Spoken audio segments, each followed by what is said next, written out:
while we work it. Maybe. I guess we will see when people start yelling at me.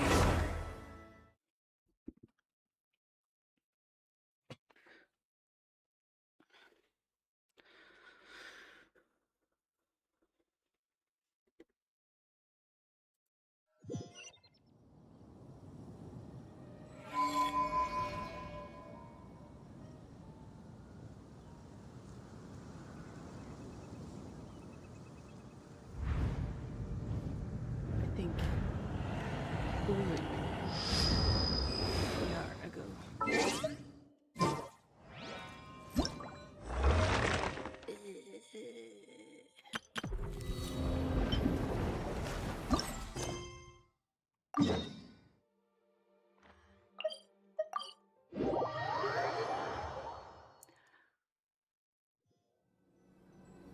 Hello, Callum. I am okay. People ought not be so frightened of ghosts. They are merely talking shadows, chattering away endlessly about their past affairs.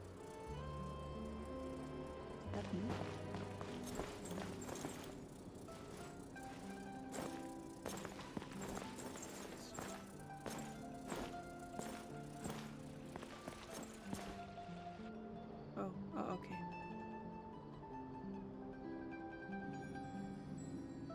See? Told you they'd be here. You talked with Mulesh yesterday?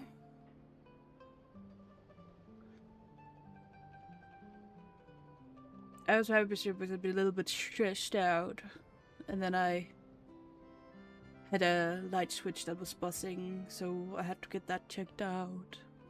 And now I've checked it out, and it's supposedly fine now. Xavier! Oh, and Shiori and Furry! Ah! Hydro Archon above! If it isn't my darling camera operator and clapper loader! A very happy Fontanalia festival to you as well! I'm guessing you came back to celebrate with us? Yep. And help out too! Even though the last festival had some unexpected hiccups, making the film was still super fun. Since you're all here together like this, you must be planning on entering the competition, right? Of course! A celebration of the entertainment industry. No one who's anyone would choose to sit this one out. It only happens once a year, after all. Thanks. I am breathing, question mark. All's just other days been busy. Like, I'm not gonna be home for like 3 days this week, and I'm like, ah. Whoops. Fontaine Fashion Week might be more my speed, but the film festival brings in a lot of orders and boosts brand recognition, so I wasn't going to miss out either. A few new awards have been added this year, too. Best Director, Best Costume Design, oh, and Best Camera Operation. Ooh, sounds like we've got work to do. Come on, tell us! What's Musketeer Pictures film gonna be about? Oh, about that. What's wrong, Xavier? What's with that look? Oh, man. You weren't scammed by some shady investor again, were you? No. Even I'm not naive enough to fall for something like that again. Besides, thanks to the fine people here, Musketeer Pictures has more than enough funds to shoot without investors. And yet problems persist. Huh? What do you mean? Well, we were planning to replicate our past success and shoot a film based on a popular novel, but as we were holding auditions for the female lead earlier today, a striking young mademoiselle wandered in by accident. Her disposition was simply ethereal. The look in her eyes somewhat melancholic. Oh, I wish you could have been there. The awe I felt can scarcely be put to words. You had to be there, friend. No matter where she stood, it was as if her surroundings, even the air itself, turned into the perfect shot. Guess you found your lead actress, then? No, quite the opposite. My script is entirely unworthy of her. I fear it is. Nevertheless, I couldn't help but approach the mademoiselle to ask about her background and what brought her to Fontaine. What did she say? Sadly, she said her best friend was gone. After returning to her own homeland not too long ago, she decided to visit where her friend was from to remember them better. Oh, no wonder she looked sad. Yes, but that's when it struck me. Why not cast her as the lead in a film centered around her search for this Okay. old friend? Huh? You're gonna rewrite the whole I'll script? just write a new one. Is there even enough time? Isn't the prep work super complicated? We might not finish. Think about the difficulties we faced with the Two Musketeers. We had to start from scratch back then, too. I'd say we're ahead of the game this time. Guess so, but Don't worry, Paimon. Shiori and I have evaluated the proposal, and we support Xavier's decision. I won't really need to start on the costumes until the cast is finalized, so it's not too much extra work for me. Oh, fair mademoiselles. How can I ever thank you? Finishing the the script would be a start. You know, compared to a commercial popcorn flick, I do prefer the idea of shooting a more artistic film. One that leaves a profound and lingering impact in the hearts of the audience. Mm-hmm. I agree. True trendsetters are the people who dare to go against the grain. wow! Leave it to Director Farina to have a vision. Honestly, though, the artistic passion of everyone at Musketeer Pictures is inspiring. Anyway, now that we've heard so much about this lead actress, Paimon's gotta know who it is! Ah! Columbina! What are you doing here? Hello. I was just walking past when I heard you talking about me, so I came over. Huh? You know Miss Columbina? Of course! Wait a second. Does this mean Columbina is the actress who inspired the whole rewrite? Yeah. Hmm? Wait, so did you make the trip by yourself, Columbina? Yes. I mentioned how I wanted to visit other nations once things settled down in Notcry, remember? So I went to the curatorium to ask Never for advice.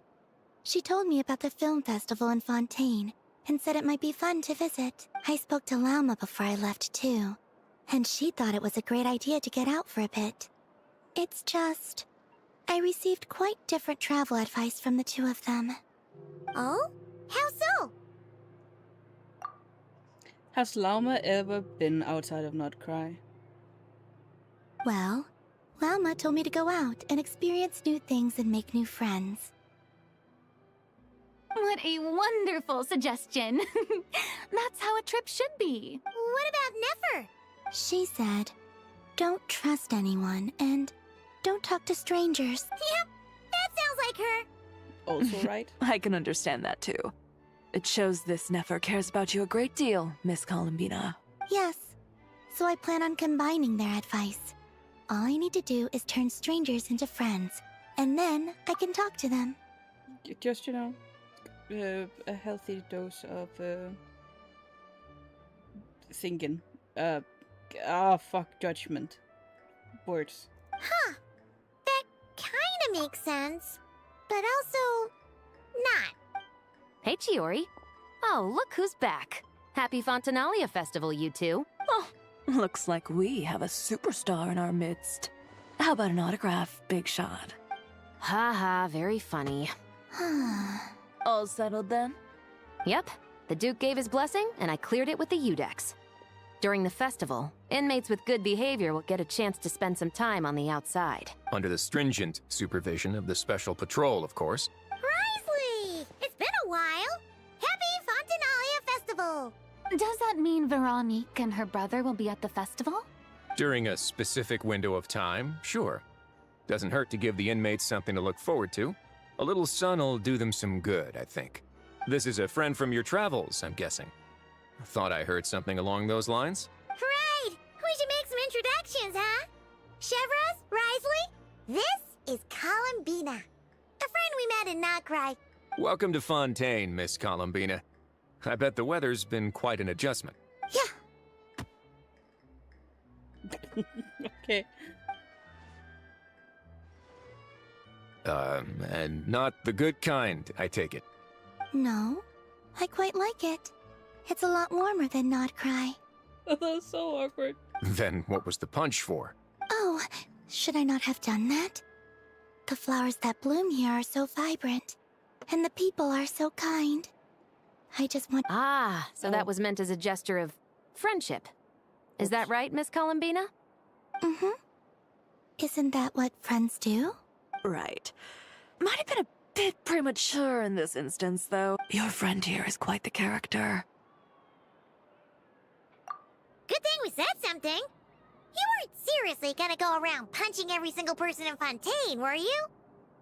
No, just the ones I wanted to be friends with. That's not... What Paimon's trying to say is, maybe keep the punches to a minimum until after you're friends with someone. If you say so. You're quite the character, Miss Columbina. So, are we friends?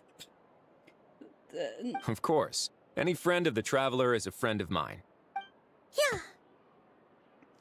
Oof.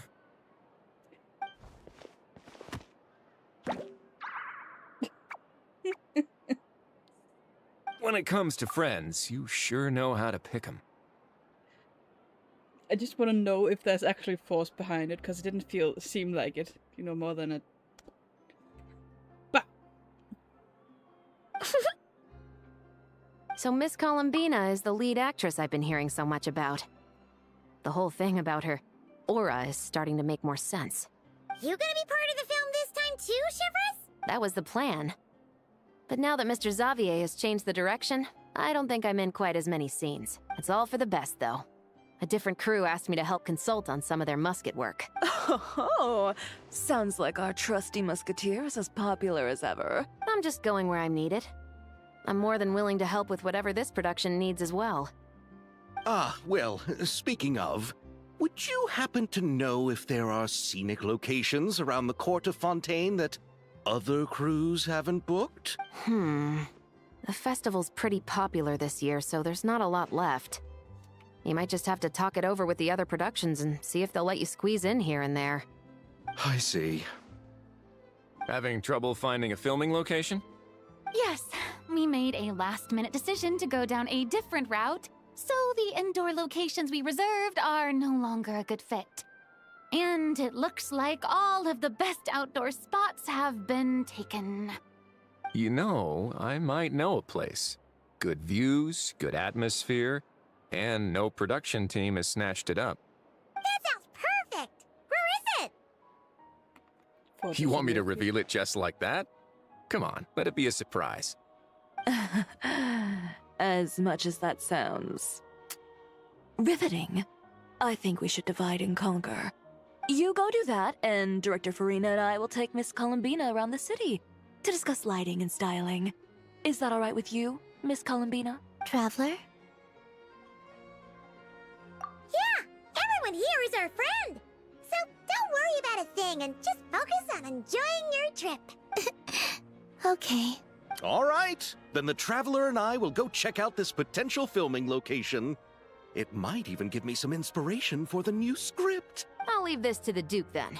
Until later, everyone. Maybe we'll run into each other on set. Okay then. Lead the way, Risley! Paimon's not built for suspense. Let's get this show on the road! Who said anything about roads? Huh?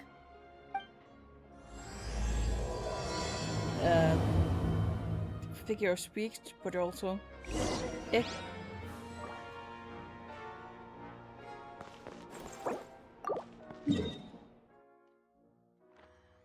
On a boat. No boat. Was it the underground boat? Hey! You brought the wingolette up to the surface? It'd make quite the grand backdrop for a film, don't you think? Paimon's more focused on the fact that this thing is supposed to be underwater, inside the fortress of Mirapede. True. And keeping up with the maintenance on a vessel this big is a lot of work. It takes a crazy amount of manpower just to keep it up and running. What does it do? Oh! Paimon kinda thought it just sat there until you needed it. What's happening with us?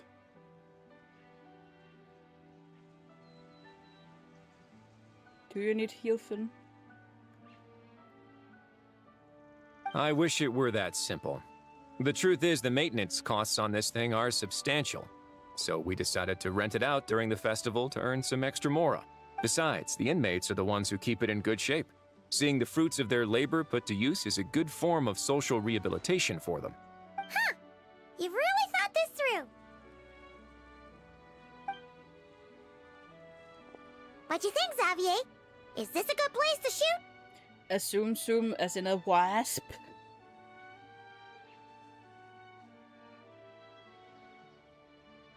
Or fly, or... Hey, Tricka. But it's a wasp, a bee, a fly. See, what I did was that I bought a net, I think last year. So I could, like, catch them and toss them outside. Also had, I think it was yesterday or the day before, I had, like, a huge moth that I had to catch. And it just wouldn't get the fuck outside. Surprisingly, also because it was dark, so of course it went for the light. But it was difficult to, like, keep it in the net. It's easier with a wasp to, like, toss it around. Like, stay in there. It's not a very deep net. Just poke it with a stick.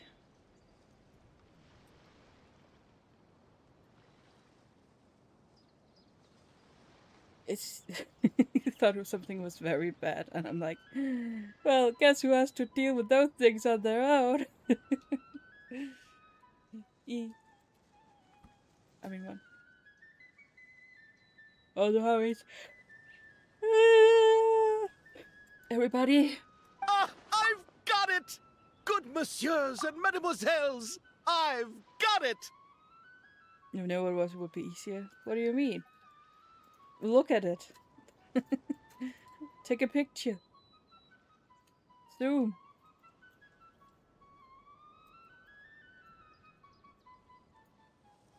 If it's a flat surface, take a glass and a piece of cardboard or something.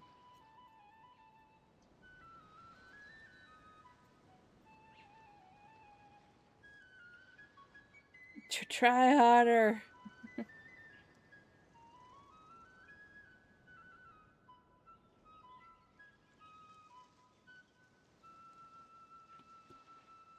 Gonna take that as a yes. The beginning is the hardest part, and the opening of this film has been eluding me, but now I know just how it should start. Glad to hear it. Thanks for bringing us here, Risley. Don't thank me just yet. This isn't quite a done deal. Huh? Not a done deal as in someone already rented it out? You said no other production teams had snatched it up. This person isn't affiliated with a production team. The rental fee was high enough to scare off plenty of other film crews, but she didn't blink.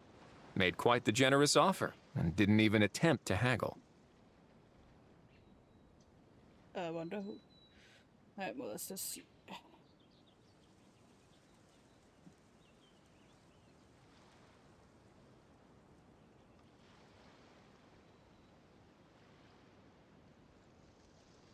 That does look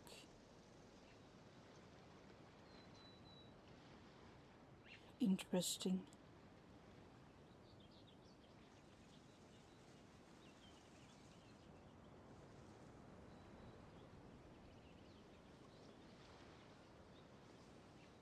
The shape doesn't really give...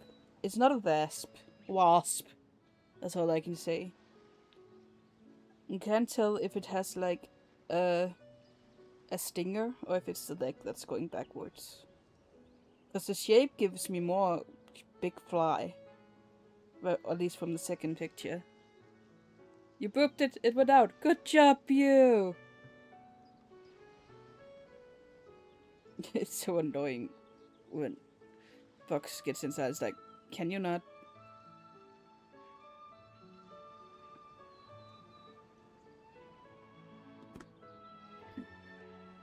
My first thoughts were Nefer. She has money, but she would probably haggle. Who else has money? The father? Arlecchino?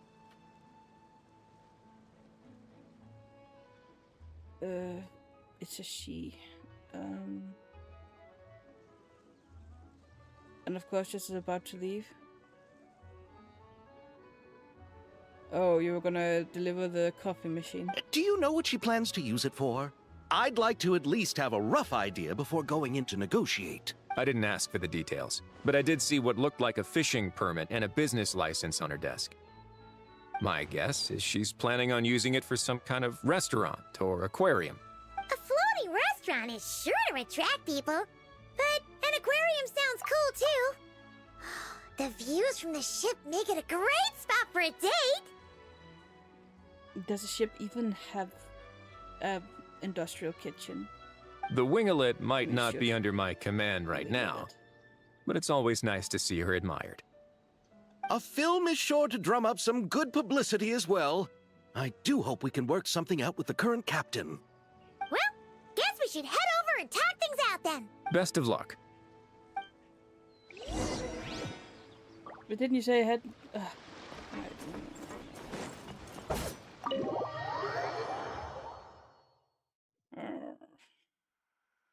Wow! The winglet seems even bigger up close.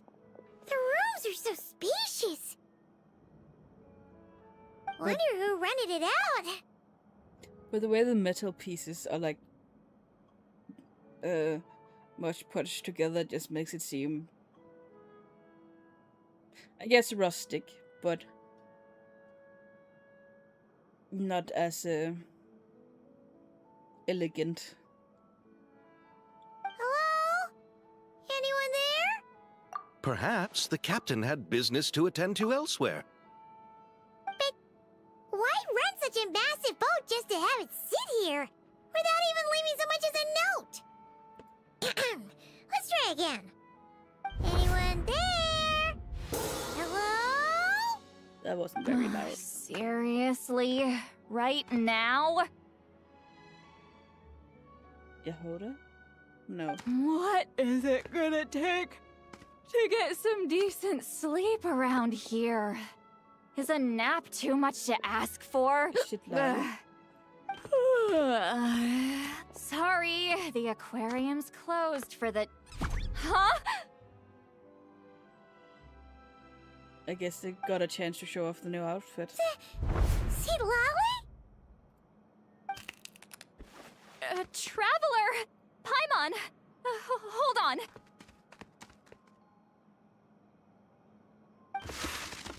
Oh, this is just great! How am I gonna go out dressed like this? What happened to my regular clothes? Convenient. Speak more gobblegoo. What do you mean? The wash! I put them in the wash after I drank too much and fell into the fountain. Oh, this can't be happening! Am I seriously gonna go out like this? Think we might have caught her at a bad time. See Lolly? Oh, how embarrassing. I don't want to hear it. Hear what? A single word about what I'm wearing. No comments, none. Is that clear? Oh, yep. Crystal. Huh? You think so? No, wait, I told you not to say anything! What was... Oh, his thoughts. I heard his thoughts. How could I forget about that? Oh, this Did you is fix so that? embarrassing. I seemed a little too pleased to get that compliment, didn't I? Wait, the mind reading went both ways. Does that mean the Traveler's hearing all this too? Didn't we fix this? Oh, you clearly did! Huh? What did we do? Paimon's not following. Nothing. It's nothing. You're not here alone, I see. Hello, I'm Xavier. a film director and producer from Fontaine. I meant to introduce myself sooner, I just didn't want to, interrupt. No wonder we ran into each other in Fontaine of all places. That's right! We're helping Xavier with his film.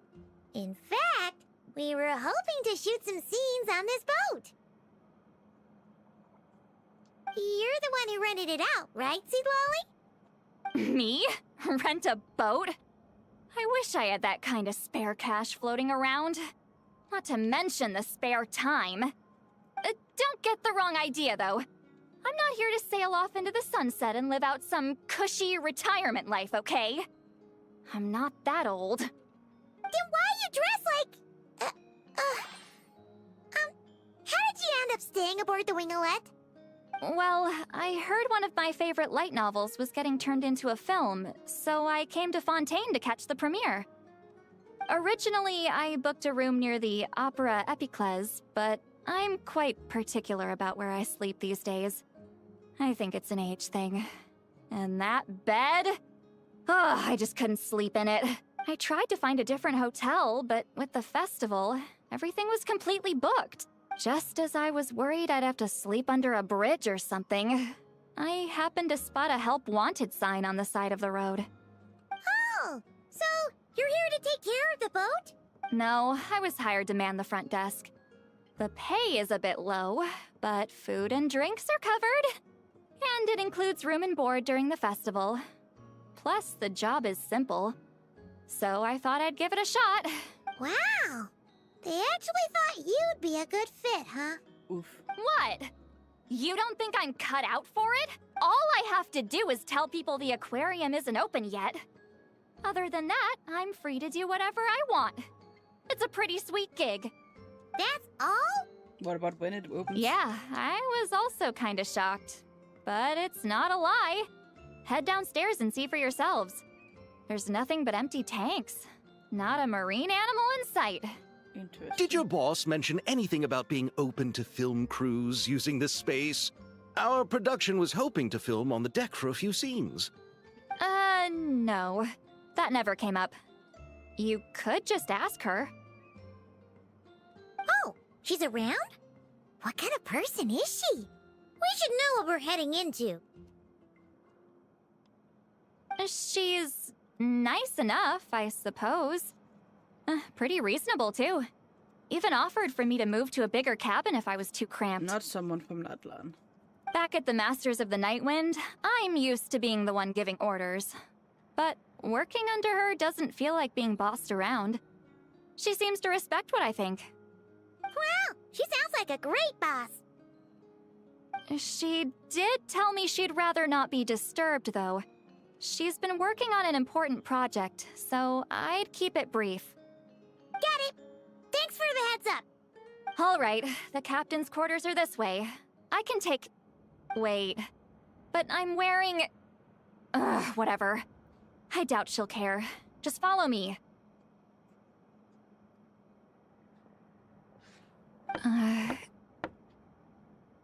Miss Guillotin?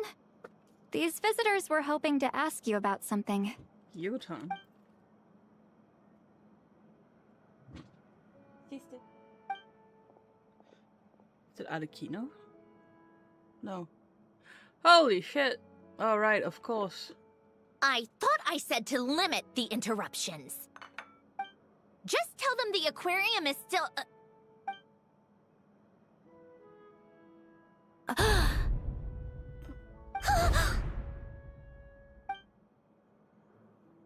Sandrone? You're here! This is what I know. Supposedly you can play these events now after the fact, but this is what have bothered me so much about events is that they did meet up afterward. Like, how would I know? How would we? This is a time limited event. How would we know? Huh? You know each other? Are you okay, Sandrone? Do you still remember us? Everyone was so upset after what happened. We all missed you so much.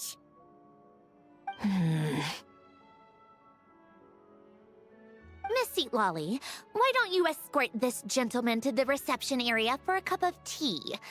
I have something to discuss with these two in private. Ah, I see. Right this way, Mr. Xavier.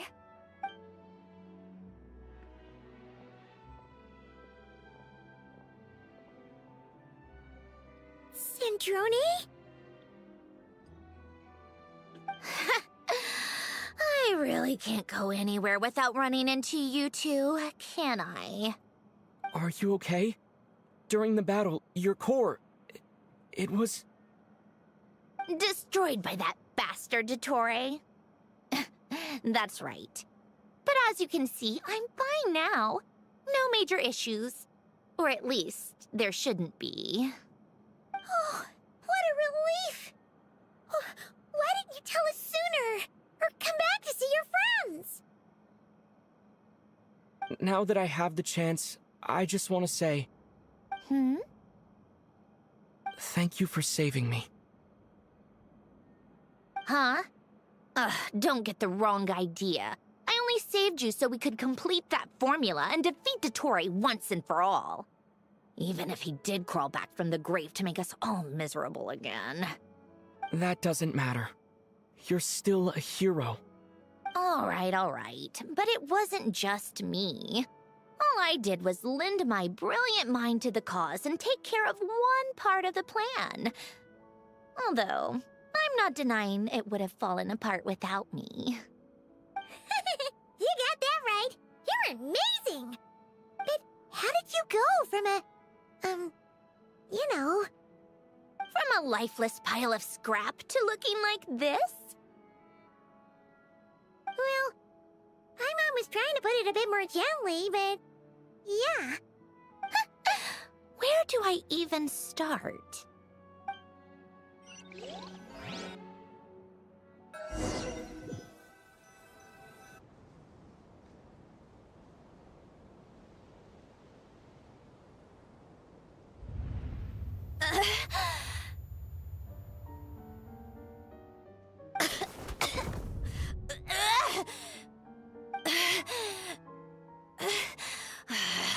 Curse it all! Where am I? Did we do it? How much time has passed? I'm not in one of that lunatic's experimental labs, am I? Wait, Fontanian decor. Books from the Research Institute. Phew. One thing at a time. Initiate self-diagnostics. Assess the extent of the damage.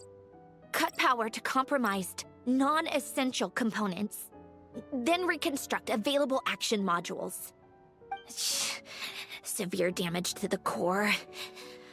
Dottore, you bastard. Polonia?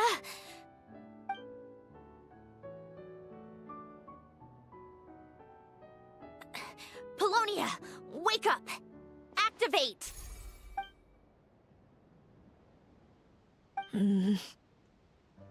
You're in even worse shape than me. Internal gears and energy circuits are barely intact. Extreme damage to the core, just like me.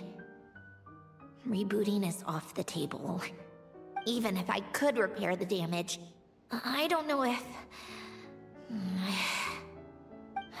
You used up all your critical energy in those final moments, didn't you? To protect the core of that guy in the hat, and the numerological array. Wait, the array. Yes! The prototype is still here. But can I even run it in this state? Whatever. I have to try. I just need to confirm one thing. Activate the numerological array. Connect the computing core to my body.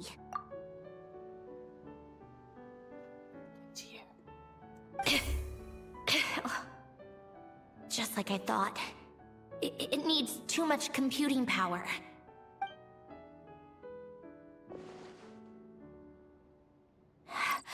Cut off power supply to all functions except the thinking module. Please. I just need to ask one question. Initiate query regarding the 3 moon sisters. How many living moon goddesses are there in possession of the Trilunar Authority? 1. It worked. You did it, Columbina. You made it back. But how did I survive? The self-diagnostics showed damage severe enough to shut me down for good. What triggered the reboot? Huh? A built-in message? Only visible after a core reboot? So you could have kept the logs scared. Not everything has to be a BD scat, goddammit. The final gift. Alen! Were you the one who gave me the second chance? But why now? What activated it? What is that? It literally just said after core reboot or something. A vision? Wait, no. It's a stellar linchpin?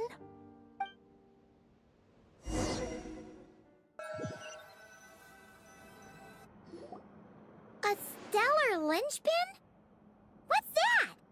You can think of it as a rare kind of vision. As for what causes one to manifest, well, that's still unknown. But in Snezhnaya, or in Afatui's research at least, it's believed to have some connection to the third descender. The third descender? We knew his remains were used to create the Gnosis, but this is the first we're hearing about a stellar linchpin. You knew about the remains? Right, of course.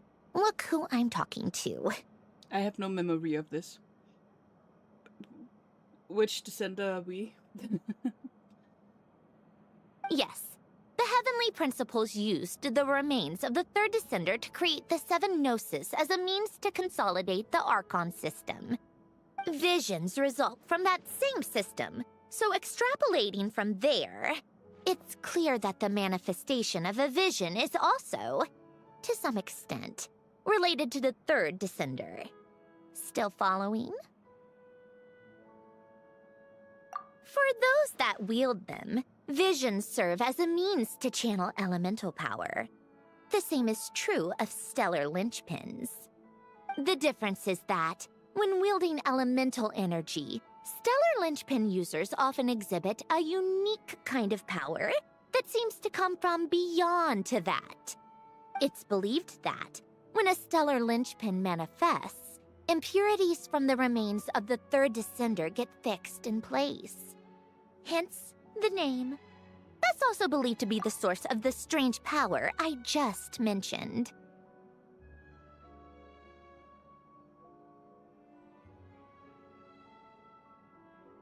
What does it mean when the impurities get fixed in place? What? We've heard that visions can appear when someone has a really strong wish or desire. Stellar linchpins sound kind of similar, so does that mean... She didn't want to die. But also... some of these... we're getting powers somewhere else, right? I don't know. Right, it was just... never mind. I take it back. It's just, interest we haven't run into anyone before. Huh?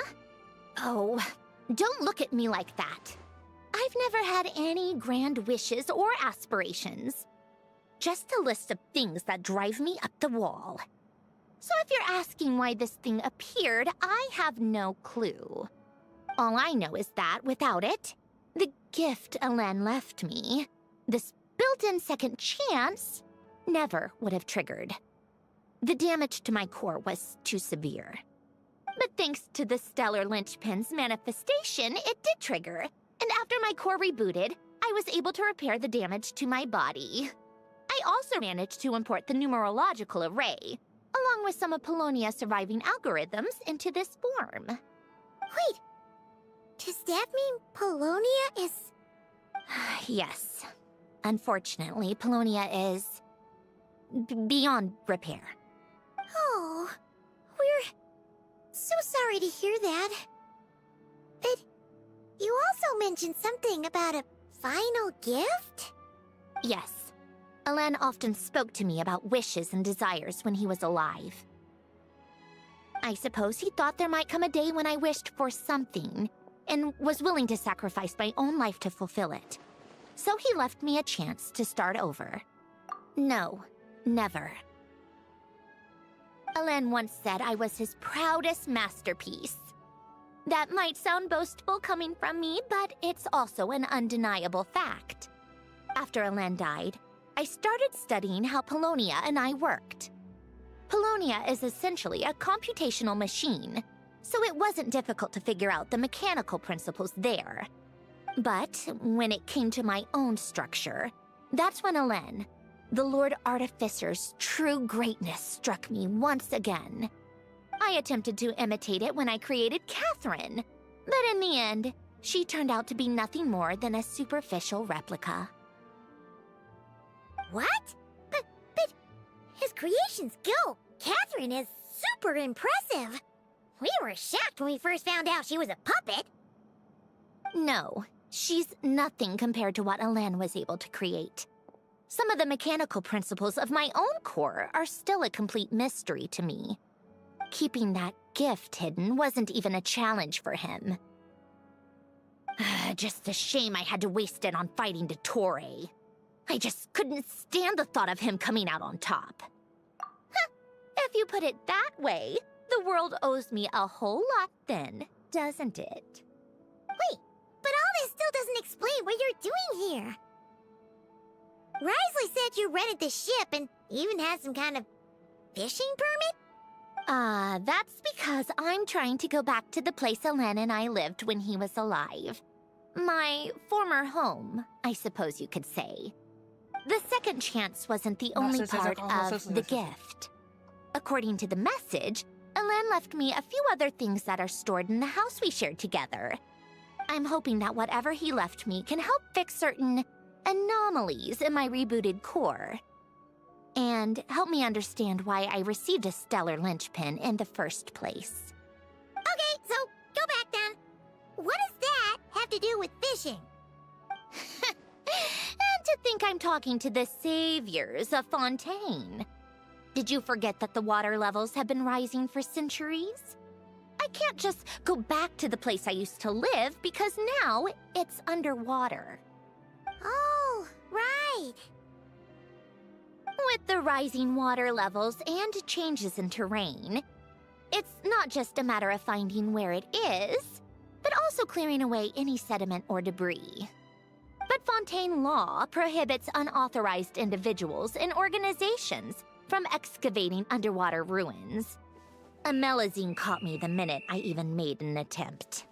Why not apply for authorization then? And face the endless slog of Fontainian bureaucracy. No thanks. Besides, I'm a Fatui harbinger. The diplomatic implications alone would be enough to give the gestionnaires at the Palais Mermonia a headache.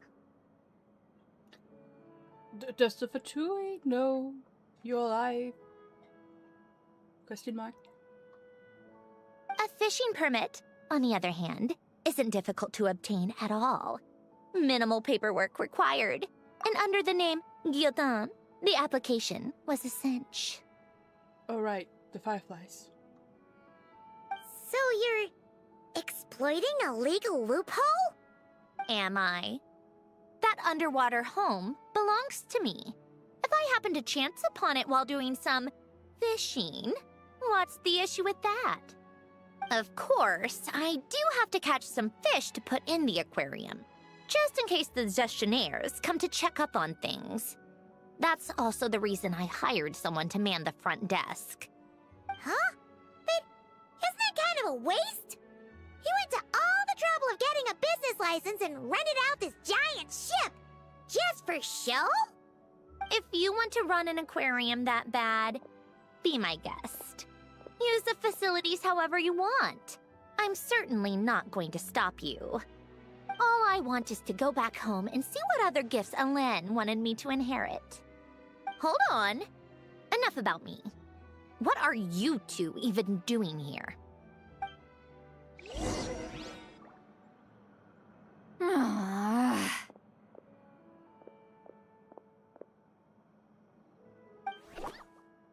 Seriously? They've been in there forever. The reaction when they saw each other was strange, to say the least. They're lucky I was nice enough to leave the room and give them some space. Back in the Masters of the Nightwind, I'm the one who gets to kick people out. Couldn't you read each other's thoughts, or are you too far apart? Or how does that work? I just want to know what they're talking about. Should I cast a little eavesdropping spell? Oh, no, what am I thinking? I'm Granny Eastley, the great shaman of the Masters of the Nightwind. I can't do something like that. This is just ridiculous. Making me wait out here for so long? Where's their respect for their elders? Oh, here they are. Were you back there arguing or something? What took you so long? The two of you are already acquainted with Miss Guillotin, then? Oh, yep. But don't worry. We got everything sorted. Sandrone agreed to let us shoot on the ship, but it has to be when she's not here. When she's not here? That's right. You'll excuse me if I didn't exactly ask for this little reunion. I wasn't planning on seeing anyone. Like I said, my core is severely damaged. Even with the gift, there are anomalies that are making things unstable. I don't even know if I can continue to function without issues. So the priority is to fix these anomalies and get answers to my own questions. Then, I can see the people that need seeing. Anyway, just let Sandrone know when you plan to film Xavier, and she'll, steer clear. I do hope I'm not causing Miss Guillotin too much trouble. No! She just wants to keep a low profile for her own, complicated reasons. She doesn't want anyone else to know she's here. Understood. I'll be sure to keep that in mind. Oh, and see Lale? Huh?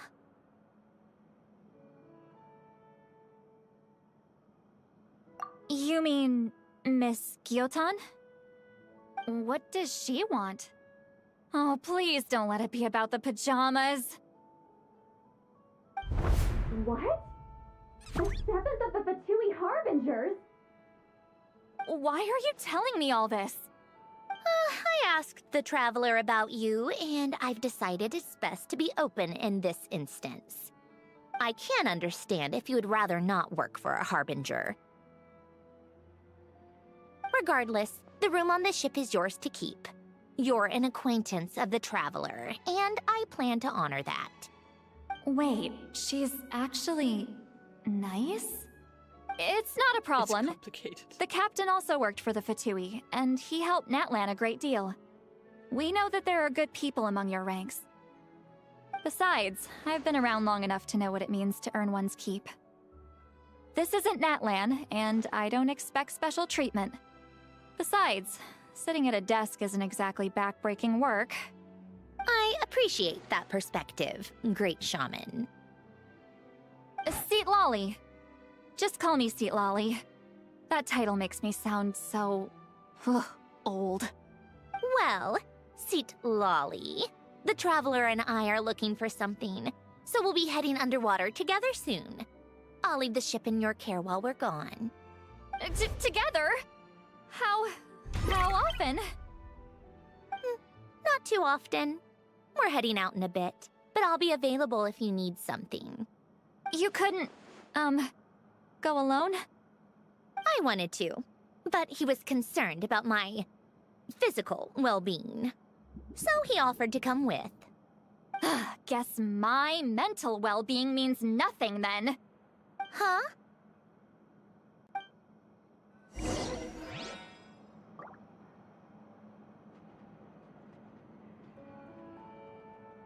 Alrighty then. Hold on.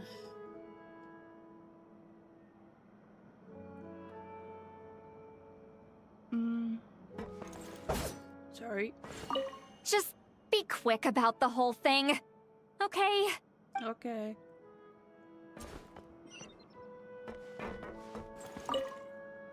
Miss Guillotin is so generous. We talked it over, and she agreed to let our crew come over and do some test shots while you two are out.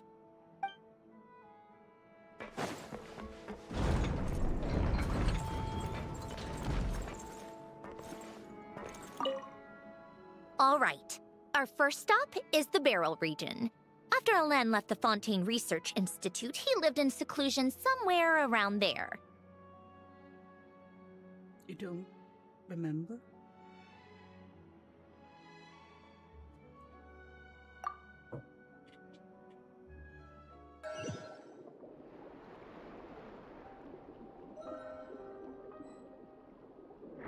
Huh. This place has changed a lot. Guess I really have been gone for a long time. Let's look around and see what we can learn. Oh, and don't forget to catch a few to take back. We need to keep up appearances, remember?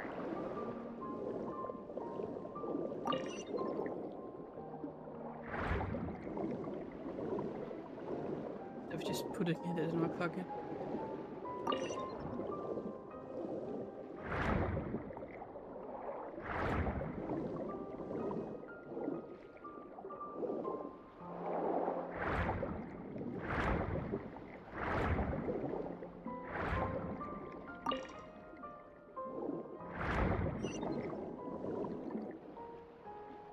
Poisson isn't too far from here, right? It's all a bit nostalgic, I guess. Back when I lived here, all this was still above water. All right, I have a general understanding of the terrain changes and sediment accumulation. We can stop here for now. Okay.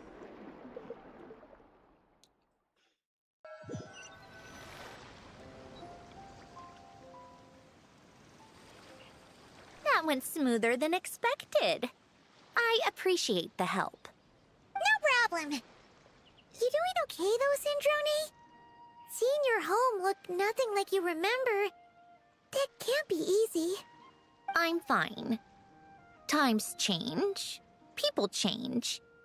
That's the one thing you can actually count on. I made peace with that a long time ago. You should head back and put them in the aquarium tanks.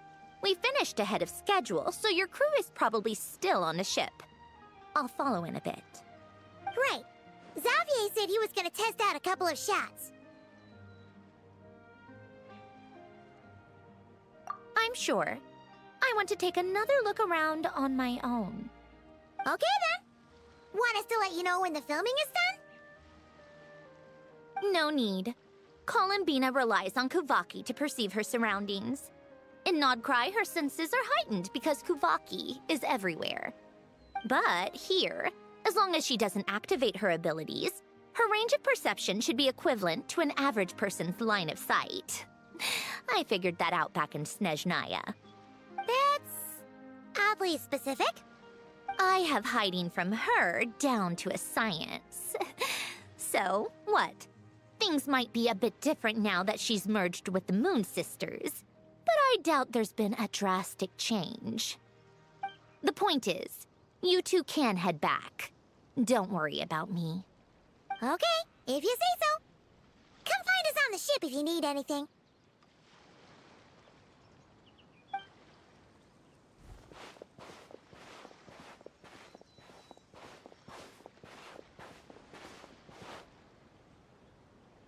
What did you leave for me, Alain? Did you know I would come back? Or did you make it so I would have to?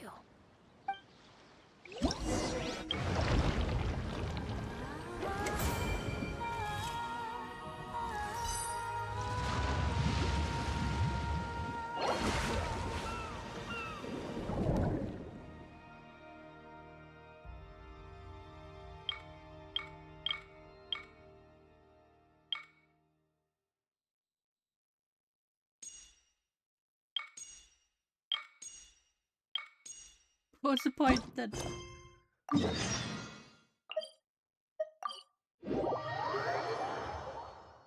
Let us have a modicum of patience for the richness and complexity.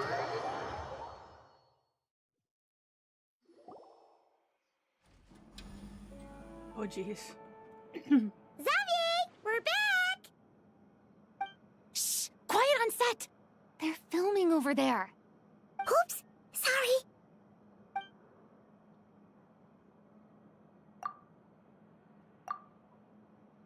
What's your take, Detective? Bullet wound to the chest. Gunpowder residue on the clothes. The victim must have been shot at close range. You think it was someone they knew? Yes. It's possible the suspect arranged for them to meet at this very spot. A reasonable deduction. But you're overlooking a crucial clue. What? The victim's pocket watch is missing. And cut! I think we got it! Good work, everyone!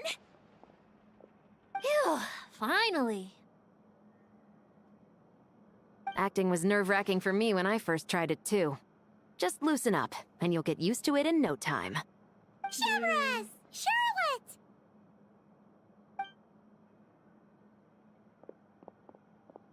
Oh, hello there, you two. You're filming here too? Oh, so Charlotte's crew must have been the one that asked you to help out, huh, Severus? Yep. They heard about a potential filming location and wanted to come check it out.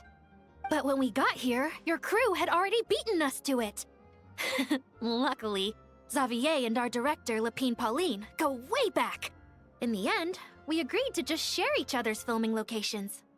Considering all the last-minute changes, that's just what Musketeer Pictures needed. For sure! Based off the scene just now, you must be the star of the film, Charlotte! You bet! This detective costume really suits me, don't you think? Oh, for sure. You're already right at home lurking in the shadows taking pictures of this and that. Add a notepad and you're practically method. Thanks, Miss Chiori. I appreciate the compliment. That didn't sound much like a compliment to Paimon. So this is a film set? It looks like a very happy place. This must all be quite new to you, Miss Columbina. Yes. I watched a few films with a friend once, but she thought there was no point if I wouldn't open my eyes. So she stopped inviting me. Looks like I missed out on a lot. I didn't open your eyes. True. But being an actor seems like a tough job. Huh? Most people would swap lives with an actor in a heartbeat. The lifestyle is so glamorous, and the pay is more than generous. But they have to act out lives that aren't their own, with the whole world watching on in judgment. If they don't do it justice, it must feel like they're letting people down. That's exactly how it feels. This young lady has quite the unique perspective. Well, that's true. But these actors are here because they want to be and they think it's fun. Most of them, at least. Not to mention, the film we're shooting is based entirely on you, Miss Columbina. You just need to be true to yourself. I don't have to pretend to be someone I'm not? Not at all. Authenticity is what we're after. For example, this first scene opens with you on the boat, sailing to your friend's homeland. You just need to think about that moment in the story and picture how you would feel. Oh, okay. We're all here? Wonderful! Let's head to the deck and get shooting. Wonderful. Oh, and this is for you, dear Paimon. Your clapperboard. Whoa! Is this the same one Paimon used for the Two Musketeers? The very same. I saved it just for you. Thanks, Xavier! Feels like being reunited with an old friend.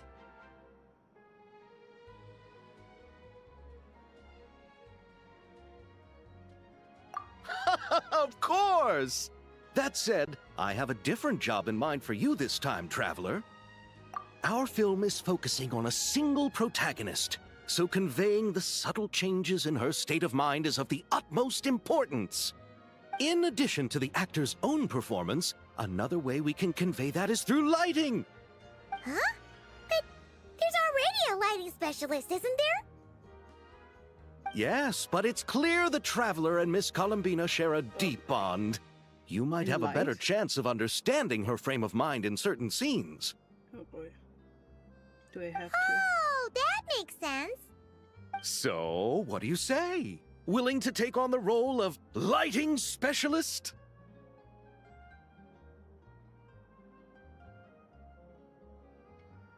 It's settled! I leave the job of translating our leading lady's inner thoughts in your capable hands.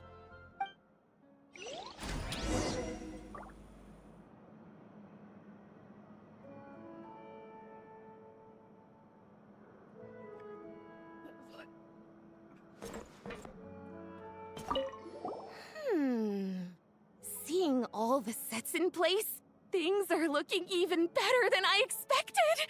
The actors are doing great too. Editing it all together is gonna be a piece of cake. Bet I can finish it in one night. Hi, Lapine Pauline. Hey, you're back! The timing couldn't be more perfect.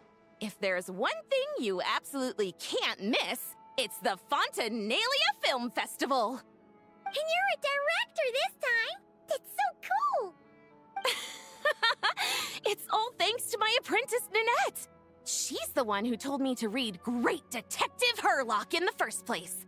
And then it struck me. This would make a great film. What about your savings, though? You didn't... Yep, I went all in. Oh no.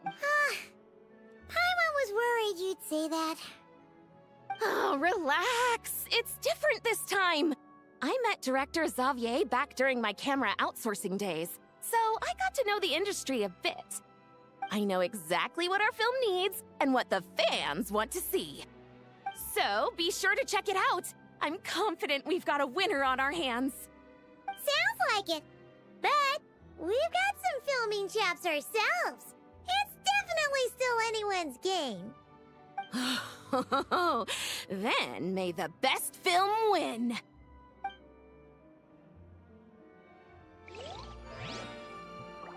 Joy. Oh, I didn't expect to run into you two on set.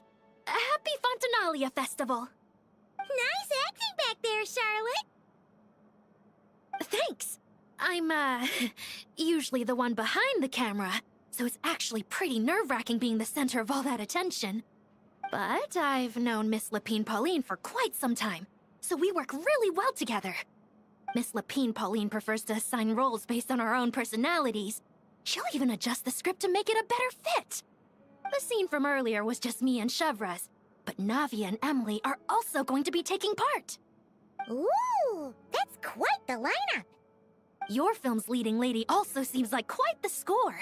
Just on first impressions alone, it's clear she's someone special. Guess we'll just have to wait and see who wins Best Picture and gets to go home with the Farina Award.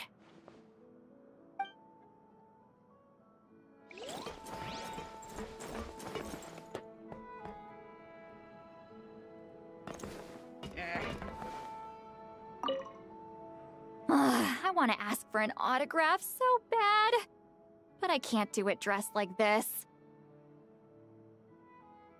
Why not? The cast of Great Detective Herlock. Duh! I came all the way here just for the premiere. But I didn't expect to end up on their film set. My laundry just won't dry. The weather here is too wet.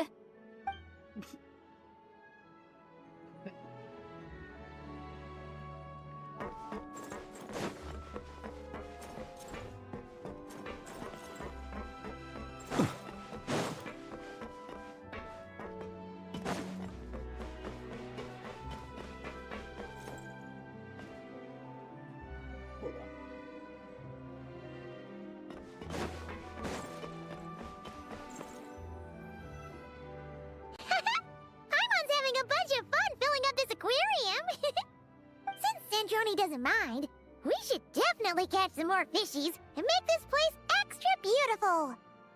Hey, you two. Come over here. Huh? Is everything all right? Here. This is for you. What is it?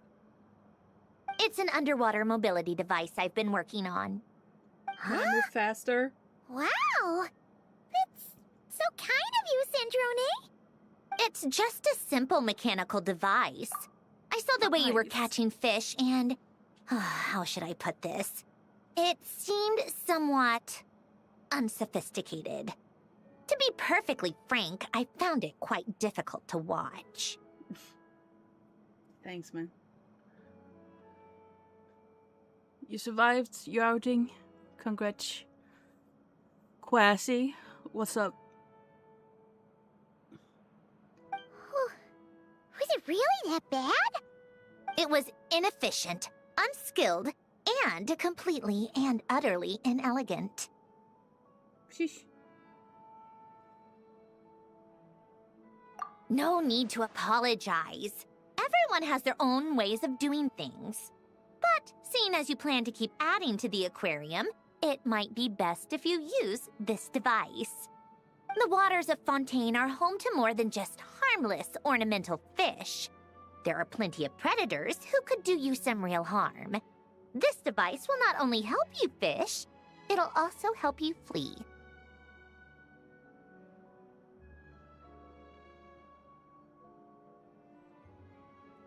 All right.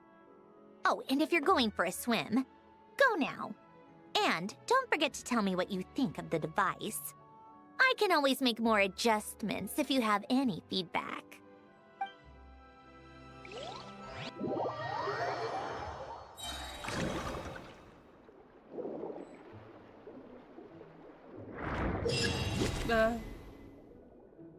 So many people, so many cars, and so many dude bros just standing and taking up space in the aisles.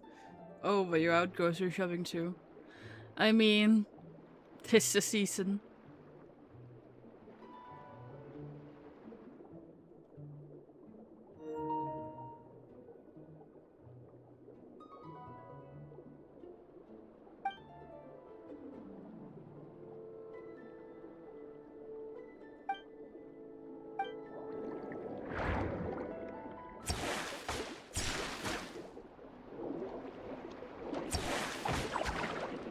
What am I doing?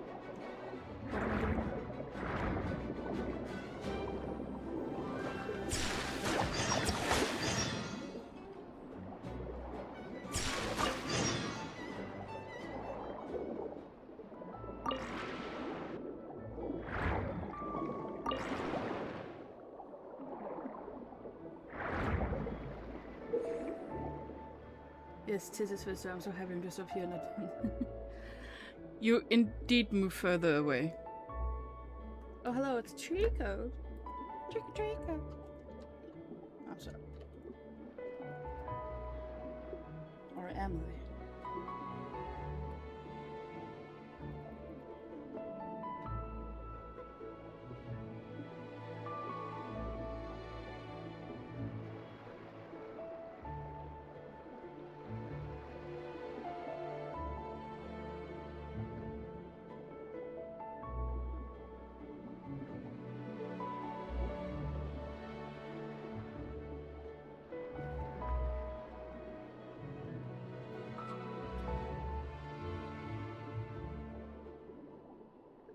I mean, I don't know where the things are.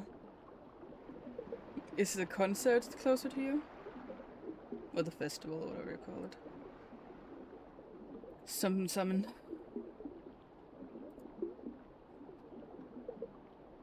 You couldn't hear the music from before?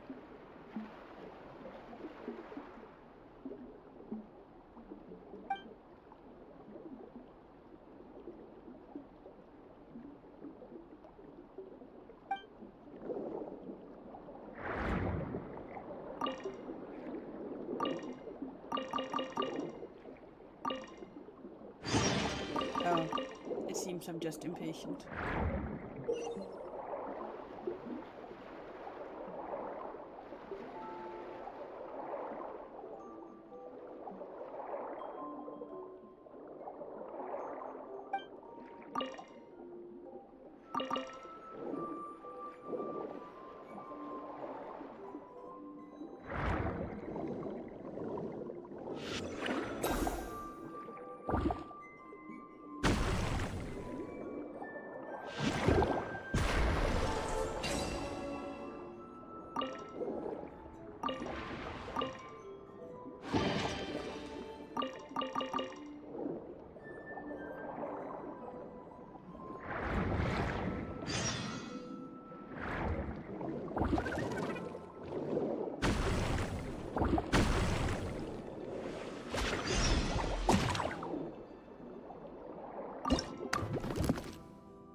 Do we want money?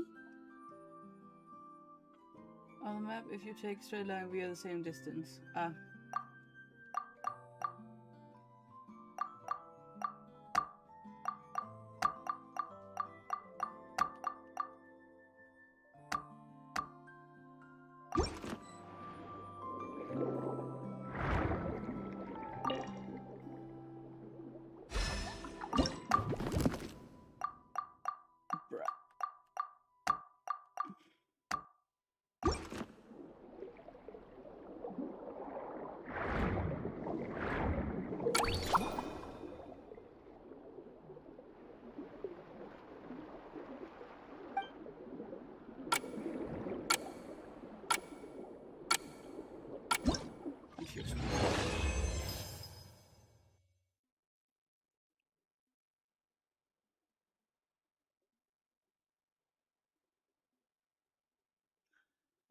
Yeah, my first is sleeping in your place and I'm yes.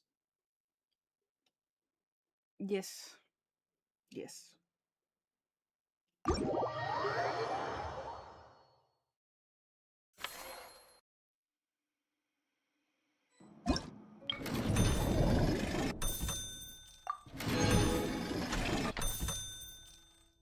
I'm confused.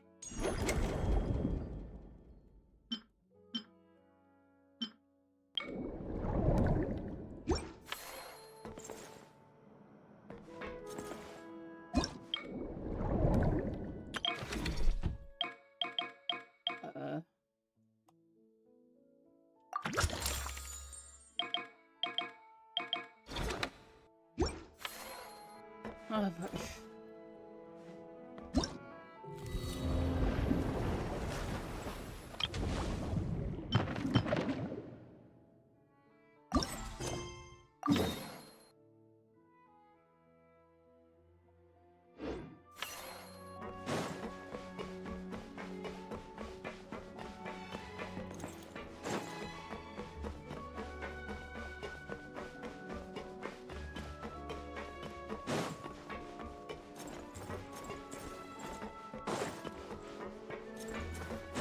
To the point, no.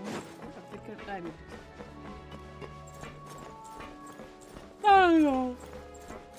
Oh no!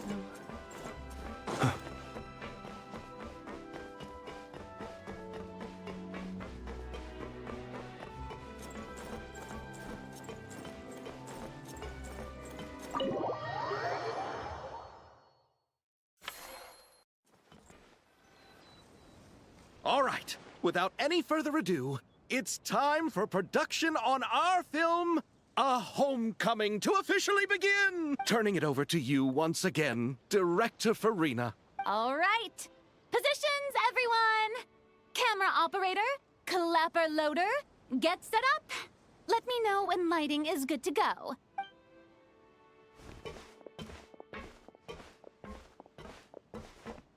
All you need to worry about, Miss Columbina, is hitting your mark. Other than that, just focus on immersing yourself in the emotions of the moment. Okay. Good. Lighting, are we ready?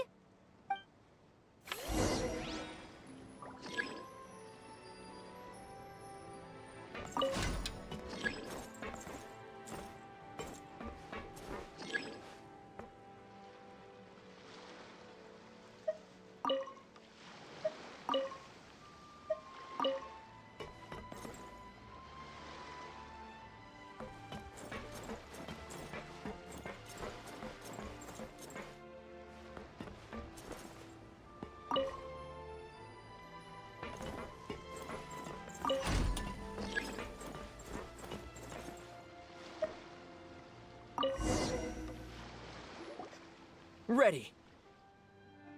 All right, quiet on set. 3, 2, 1, action! This is her homeland. Columbina. Cut!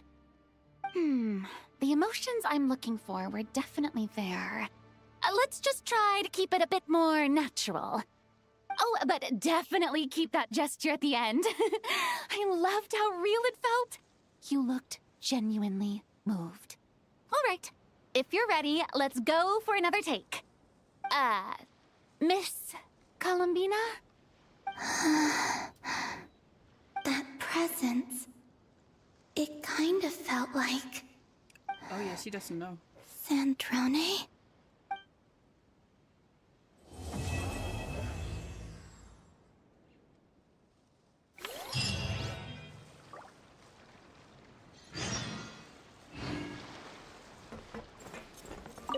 Terrific performance, Miss Columbina. Truly excellent work. Thank you, Director Farina. You really don't mind me not taking off my eye mask? Not at all. Xavier and I already talked it over. The character is based on you, so there's no need to change what you're accustomed to doing. Besides, the mask could become one of the defining traits of our film's leading lady. Just like you suggested, we'll leave the reveal to the more important moments.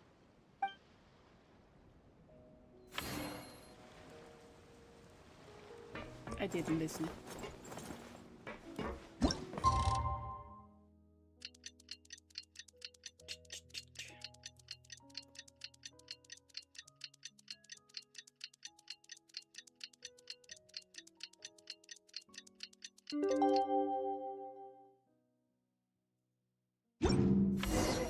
Sandrone said that if everything goes smoothly, we should be able to pinpoint the exact location of her home today. Let's head to the Winglet and meet up with her. We are the Winglet.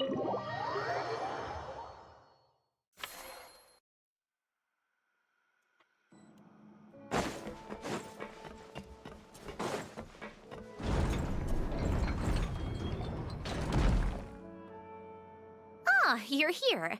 We should get going then. Xavier and the others should be filming soon. How's it going? Have you managed to figure out the location of your home yet? I've narrowed down a few potential locations. We just need to take a sample from each one. Once the equipment analyzes them, we should know the exact location and where to find the entrance. I'm now big screen tab. Oh, dang.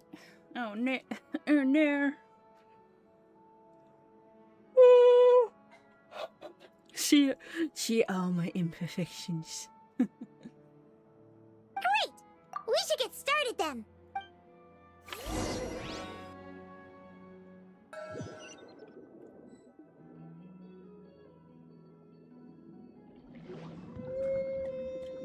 What imp?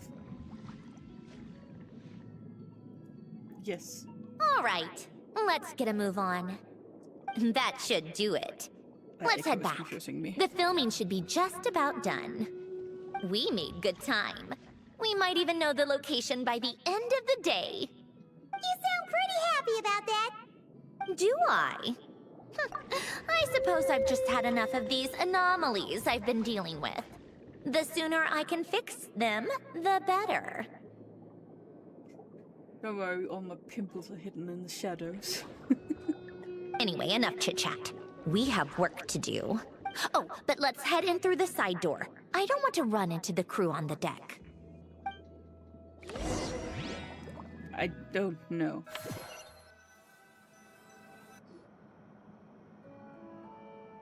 All right. Now we just need to wait for the results. Since we have some time to kill, I suppose I might as well see how this aquarium of yours is coming along. You seemed quite enthusiastic about it, after all. It's really coming together! I barely done anything.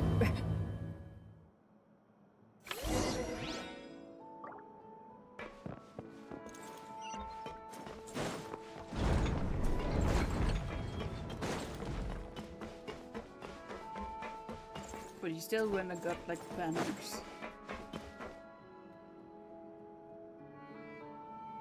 Oh, kind of impressive, actually.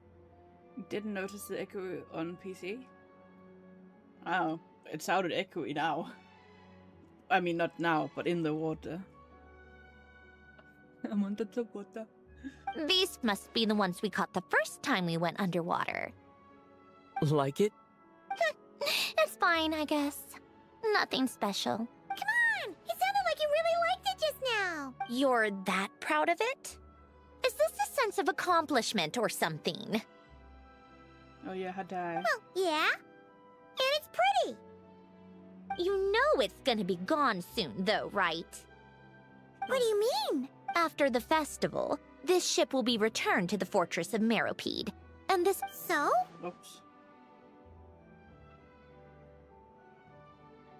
Water should make it more muffled, not loud or echoey. I mean, it's not normal water, and normally you can't speak on water anyway. Whale song sounds kind of weird.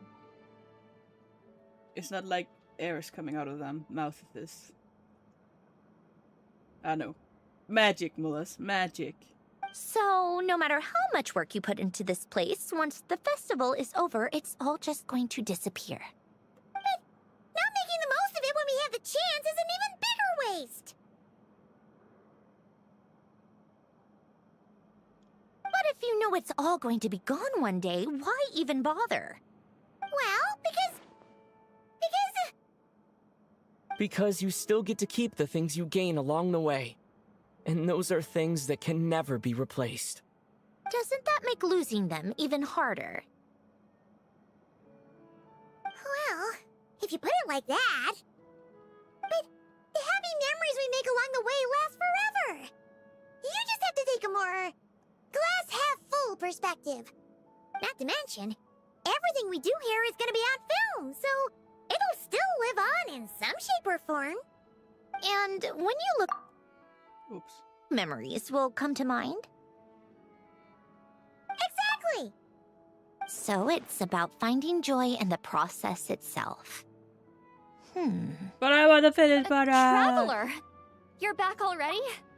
But I guess this is why people are so inclined to using AI. I mean, what? Congrats on the second, Willis. Somebody, hurry, get third. I know, I might just be a tad bit. Oh. Done with AI. Kenneth. What's wrong with that? You say that like it's terrible news or something.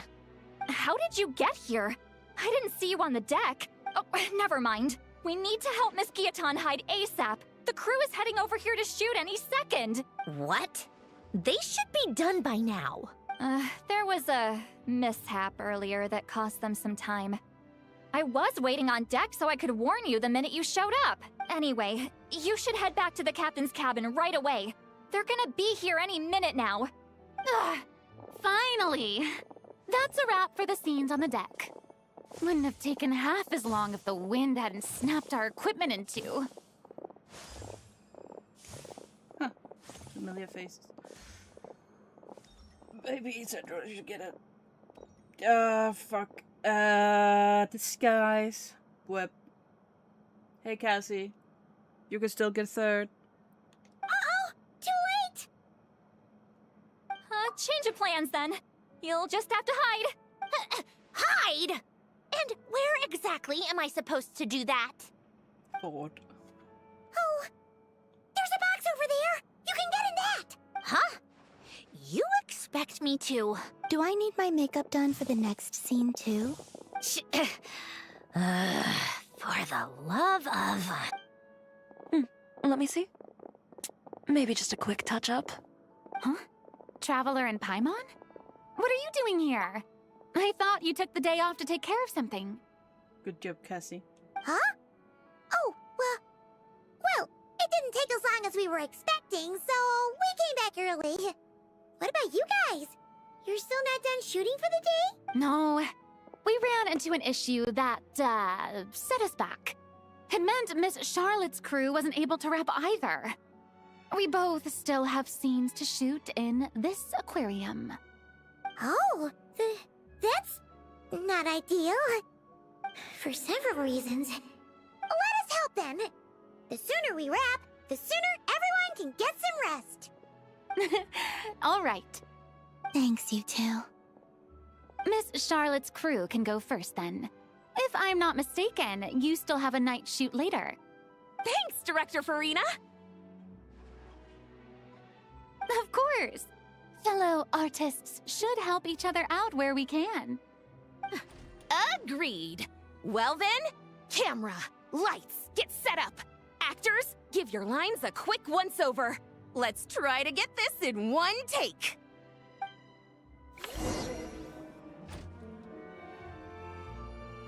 All right, places, everyone!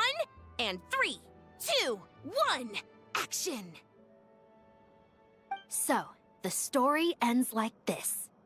But when Duke St. Germanus departed, he clearly said that everything was beyond redemption. Huh? That sounds familiar. Wait, it's from that novel I came across while researching the numerological array. He's only a genius when it comes to mechanics, and everything else, he's just an ordinary person. Huh? What was that noise? Whatever, I'll just fix it in post. Mr. Koba, please don't speak as if I were the accomplice. Not so hard. This box isn't sturdy enough for that. This is why I keep saying, don't put too much trust in Clockwork Mecha.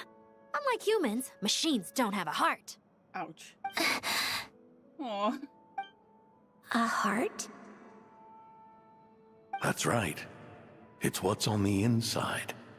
It's also referred to as someone's soul, or likened to free will. You can think of it as a person's core, what makes them unique.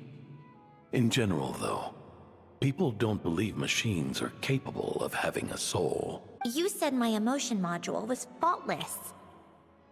It is, but that's not quite the same thing. Do you think I have one then? A heart? I don't think so. I know so. The question is, do you recognize it within yourself? That's where you're wrong. Sure. I can't believe this. Forcing me to hide in a box and listen to this drivel. In the end, clocks tick through tranquil years. Fish swim in crystalline springs. No matter how grand a dream is, it will fade away like this. Forlorn, wordless, silent. And cut. That was a long one. What did you think? If she makes them do another take, I'm going to flip a lid. And not just the one to this box. Oh, there were some weird audio things going on, but acting-wise, it was great. It's a keeper. Perfect. That means I can get out of this box. It's our turn. Camera operator, set up for the next scene. In this one, our protagonist peruses an aquarium in a foreign land and gets swept up in memories of her friend. So, in terms of lighting, that's the vibe we're going for. Got that? Shoot. Paimon thought there'd be a break and Zandroni could slip away. What are we gonna do now? She'll have to wait. Yep. break a leg. Yep, we're headed off to shoot our next scene. All right, quiet on set. We're about to start rolling. Ready, Miss Columbina? Miss Columbina? I think she would like this. Quick, we should roll on this. It doesn't forage with the others, or prey upon its smaller kin. Instead, it remains where it is, cradled in the coral's quiet beauty, as though the raging cyclones above are of no consequence. And yet, she still stood before the cyclone in the end. So I think that story has it wrong. She is no different than us. She has a heart. Columbina. Hmm?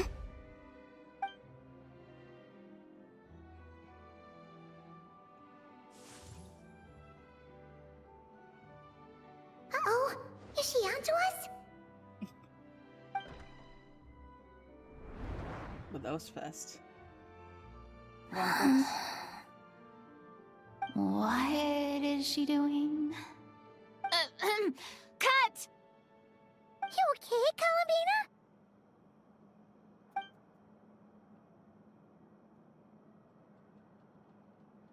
Hmm? Oh, yes. I just thought... Why don't we take a short break? It's been a long day of shooting so far. That last take was beautifully organic, though. We can use it as is. No need to go again. Thanks, Director Farina. But I'm fine to continue. You're sure? In that case, let's shoot some quick B-roll. Then we can move to our next outdoor scene.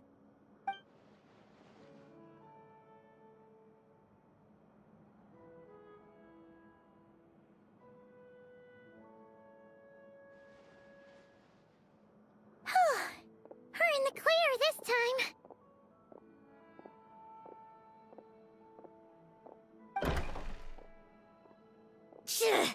Ugh! Absolutely suffocating. You okay, Sandrone? Right as rain. Come on, let's go check the test results. It's time for me to go home.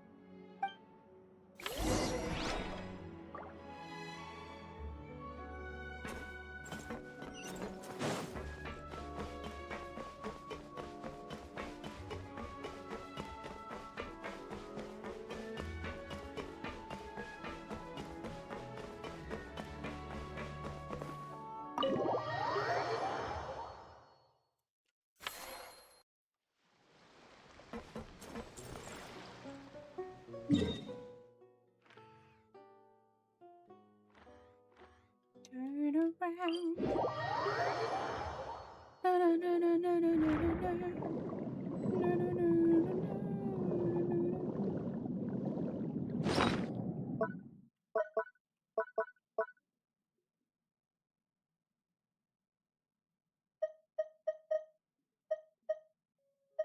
I thought we got something to help us jump faster, but I guess not.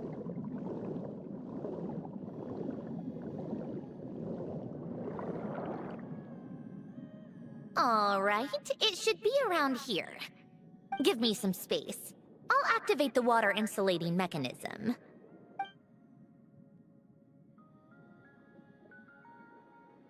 The what? Alain, much like Renee, had long predicted that the water levels in Fontaine would rise.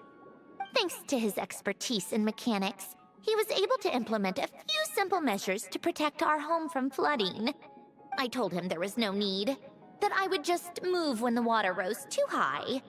But it would seem he knew a day like this would come.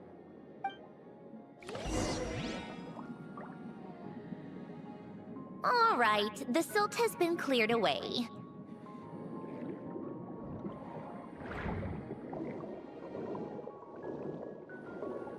Go activate the mechanism for the first sluice gate. That will fill the empty middle chamber with water.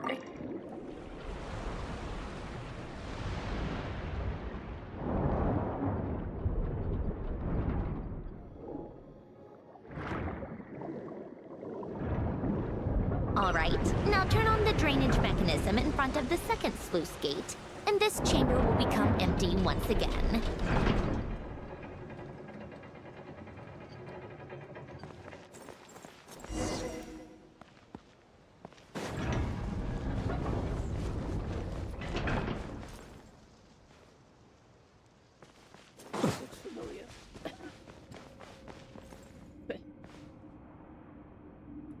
So, this is where you used to live? It's beautiful! There's even a garden! That's somehow well kept. Back when I lived here, it was my job to tend to the potted plants and flower beds. Still growing strong even after all this time. Who would have thought? If the weather was nice, I would take Alen out in his wheelchair and we would go for a walk. Before long, we started bringing Polonia along too. Come to think of it, I was the only one who could get around easily back then. Polonia always got stuck at some point, and it was up to me to launch a rescue mission. Happy. I suppose they were. Uneventful, but pleasant. Repetitive, but peaceful. It was like living in a world where time didn't exist. Of course, that was all just an illusion. Death still awaits all of us at the end. Oh, all right, enough standing around. Let's head inside.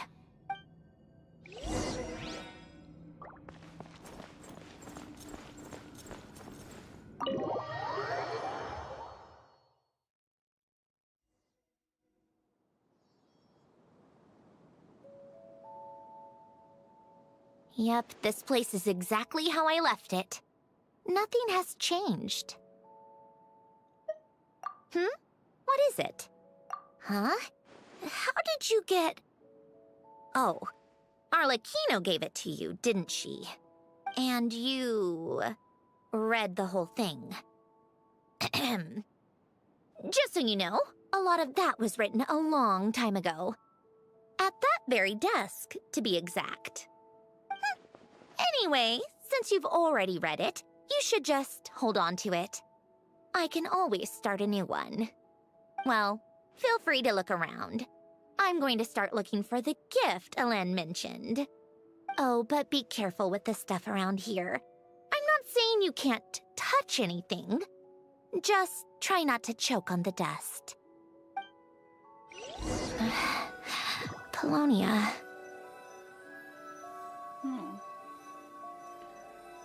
But I thought the gift was the linchpin or the life or whatever. Wait! The people in this picture look kind of familiar. They should. Oh, this was taken when Alen and Renee were both still at the Fontaine Research Institute. Before their falling out. In his later years, Alen would often sit by the fireplace and stare at this picture, wearing an expression somewhere between guilt and longing. He said he sometimes regretted not helping his friend when he needed it most, even if just to stop him.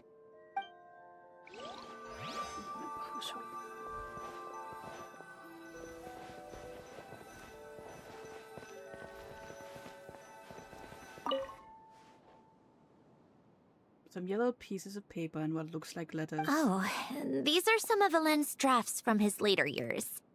Just casual doodles, really. And these are just some unimportant letters. I couldn't be bothered to sort through them before I left. How long ago did you leave?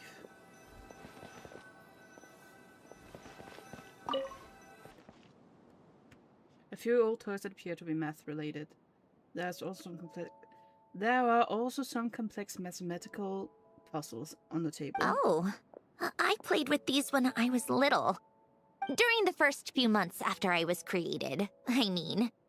At first, Alen and I would play together, but it didn't take long for me to become unbeatable. So, Polonia and I played together instead. Yeah, these don't look like Paimon's kind of games. Logic and math puzzles? Those happen to be my specialty. It's been so long. What do you say? Should we play a few rounds? I'm good. Let's go with this one. The gears on the left are stacked from largest to smallest. The goal is to move them to the other side in the fewest number of moves. Just remember, you can't stack a bigger gear on top of a smaller one. Oh no.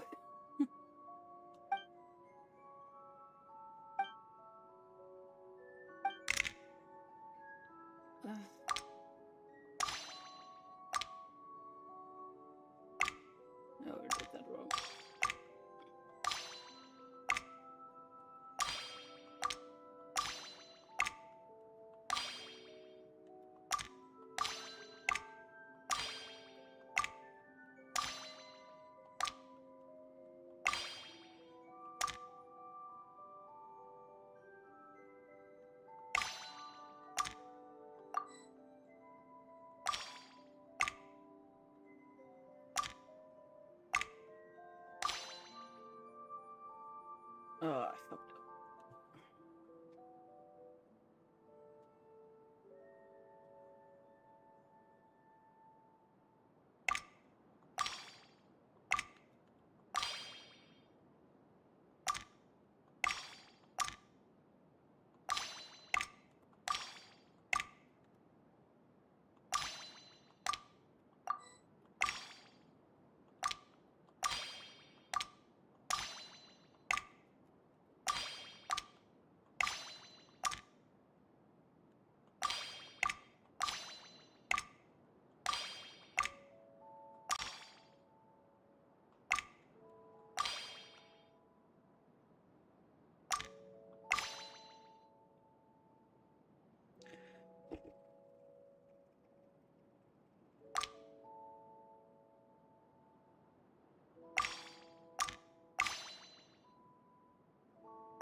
Give me a fucking cookie. Looks like it took you a few extra moves. Shut up. My first attempt was the same. You'll get better with practice. Well, what did you think of the game? You showed quite a bit of promise, too. We should do this again sometime. There are other puzzles we could try.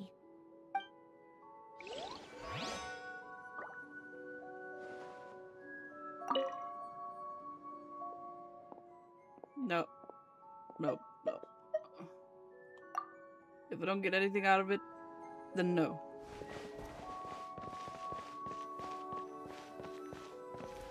Not even gonna attempt. Some sort of mechanical workbench covered in all sorts of tools. Nothing a novice like me could make heads or tails of. This was Elend's workbench. Later on, of course, it became mine. It's where both Polonia and I were brought to life. Before Elend was bedbound, this is where he would teach me about mechanics. I would sit and listen, chiming in with questions here and there. Later on, when he got too sick, I took over and would work on Polonia here. Wow! This house is filled with so many memories! It's so cozy and charming! You should have seen it in its prime, when people actually lived here. A lit fireplace, a steaming cup of coffee. That's the real deal. You know, we also used to have a mechanical piano that Elend built. Oh, how chic! Elend never played it much. He probably wasn't able to at that point. But I managed to teach myself. Music theory is essentially math after all. Once you learn the patterns, it's not really that difficult. I loved perusing Elend's collection of classical music. The chords and harmonies felt like individual mathematical puzzles. It was fascinating, so I did some composing as well. But as Elend continued to deteriorate, even the sound of music began to grate on his nerves. So I got rid of the piano. Aww.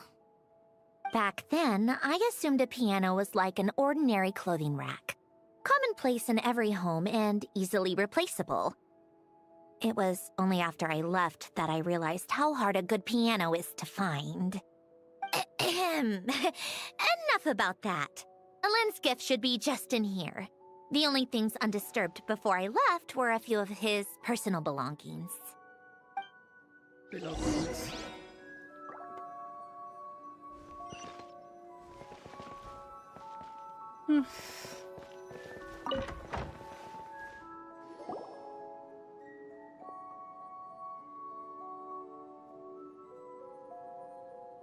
Wait, there's a hidden compartment at the back of this box. Looks like it's locked with some kind of gear mechanism. Knowing you, Elend, I'm guessing it goes like this, then like this. You didn't check before you left? Got it. Am I a genius or what? Let's see here.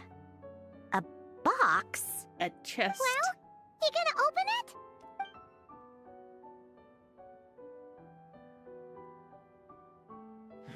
It's heavier than I was expecting. Just how much stuff is in here? The lilies are still intact. A letter? And a bunch of junk underneath it. None of it seems that important. Read it. Wait a second. This should be it. Oh, a cube? A cube. It's a multidimensional algorithmic core. Ellen would use it to store information. Only Polonia and I have access. Computer. All right. I'll start looking into the core and the letter. Feel free to go through the rest of the stuff and see if there's anything useful.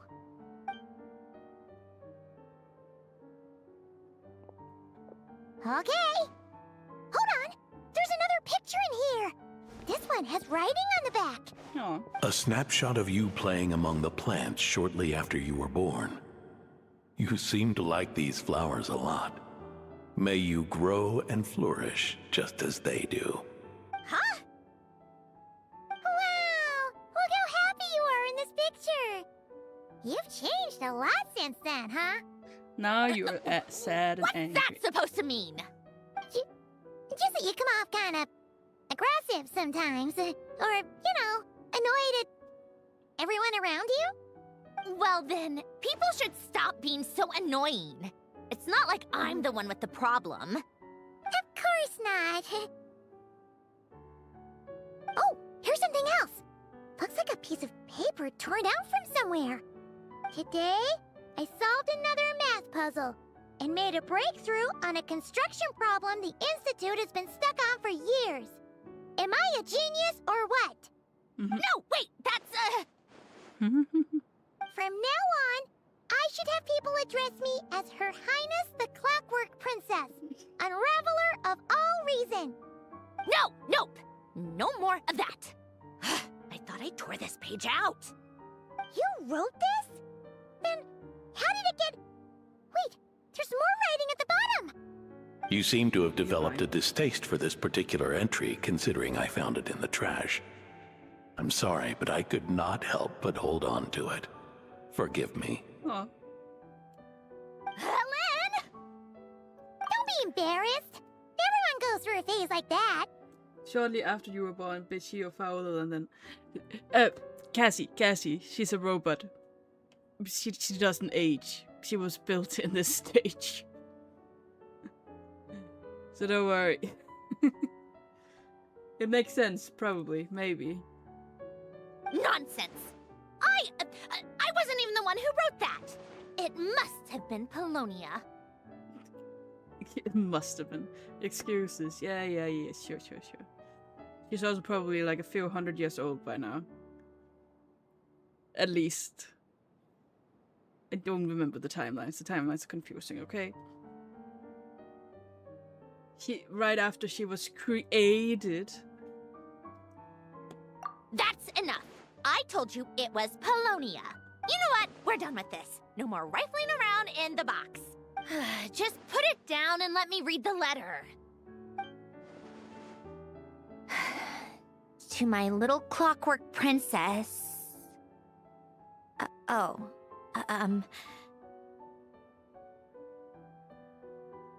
Not another word. Got that? If you're reading this,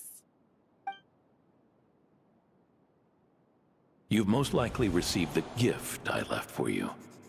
I just hope you didn't stumble across all this while cleaning out my effects or something trivial like that. I once asked if there was something you wished for. Do you remember that? I wonder if time has changed your answer. Regardless, I have another gift. A formula that will allow you to come face to face with the anomaly inside of you. If you even still call her that.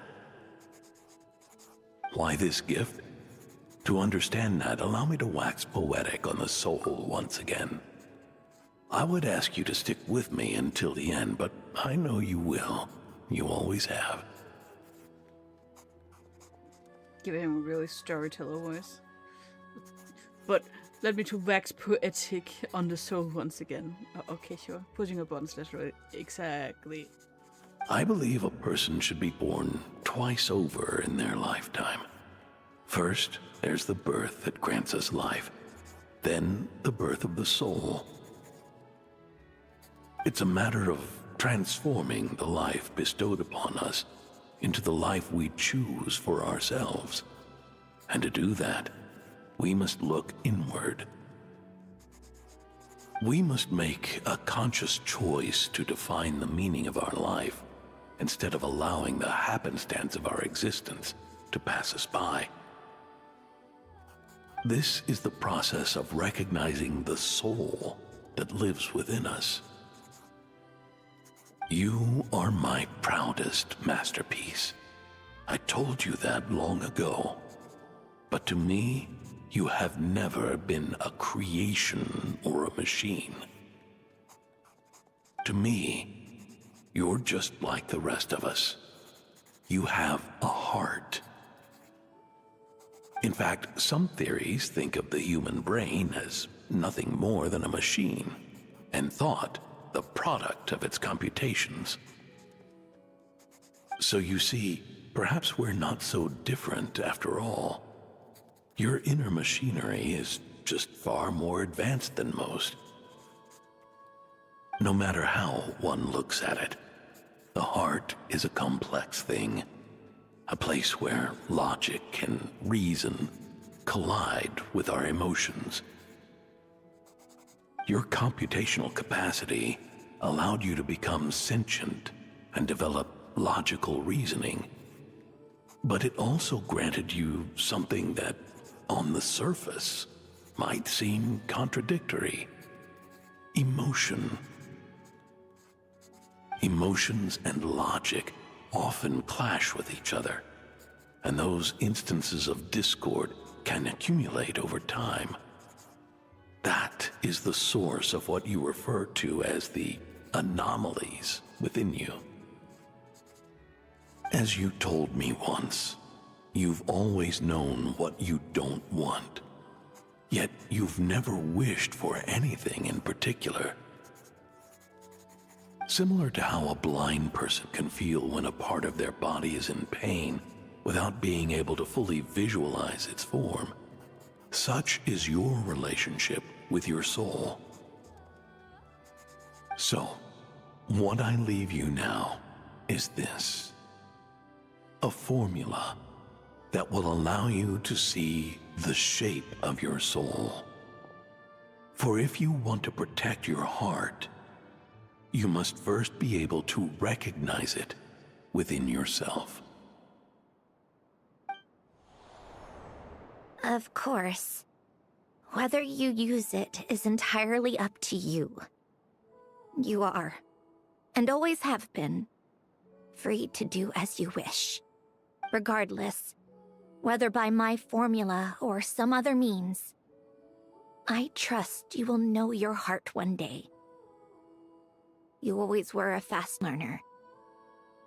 And the smartest person I've ever known. Ellen. Oh.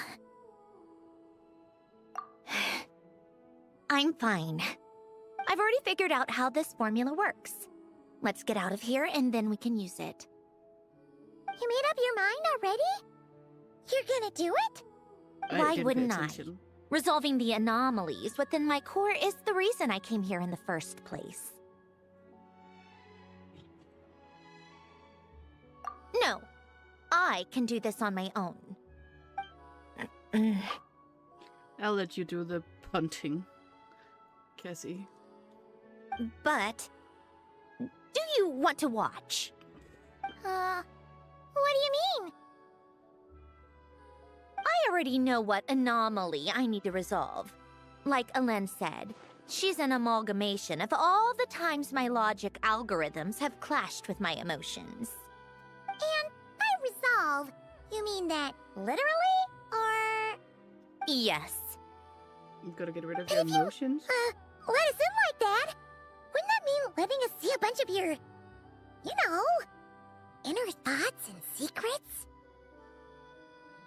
what Alen said is true, then I'm about to be... born anew. Or whatever. This is your chance to be lucky enough to witness it. Besides, you already read my whole diary. When it comes to keeping my innermost thoughts to myself, well, I think that ship has sailed. You're really sure about this? How many times do I have to say it? I finally let you in as, friends, and you want to question it. I'm not gonna offer a second time.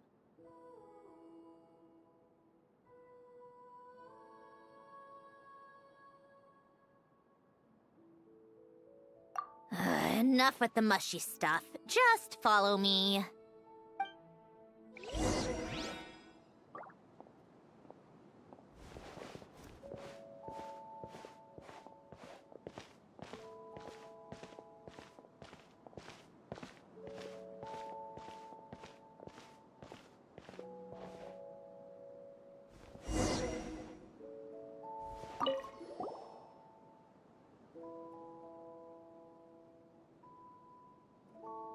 Right. With the numerological array, I can construct a simple formula that will allow you to experience what I see and hear in real time.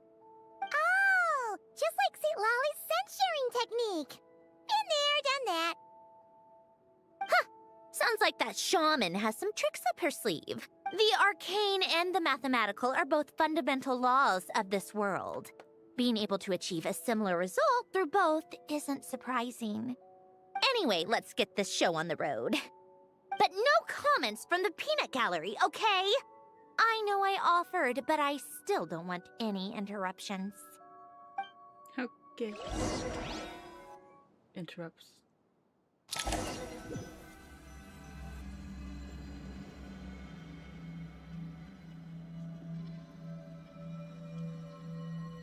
Is this my heart? No, it's probably just the result of Alen's formula. A space dedicated to resolving anomalies. Huh. But it looks like the walls are all... mirrors? You made it. About time. Is that me? From the past? You just spoke of anomalies. Well, here I am. What happens when emotion contradicts reason? Shall we sit down and talk?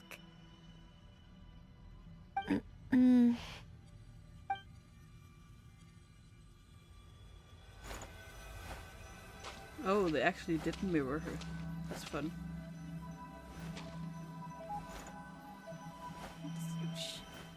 Eek.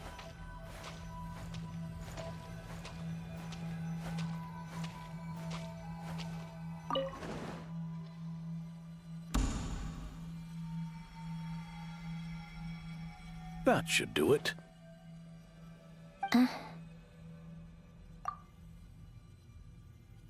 Plot twist, you're controlling the mirror.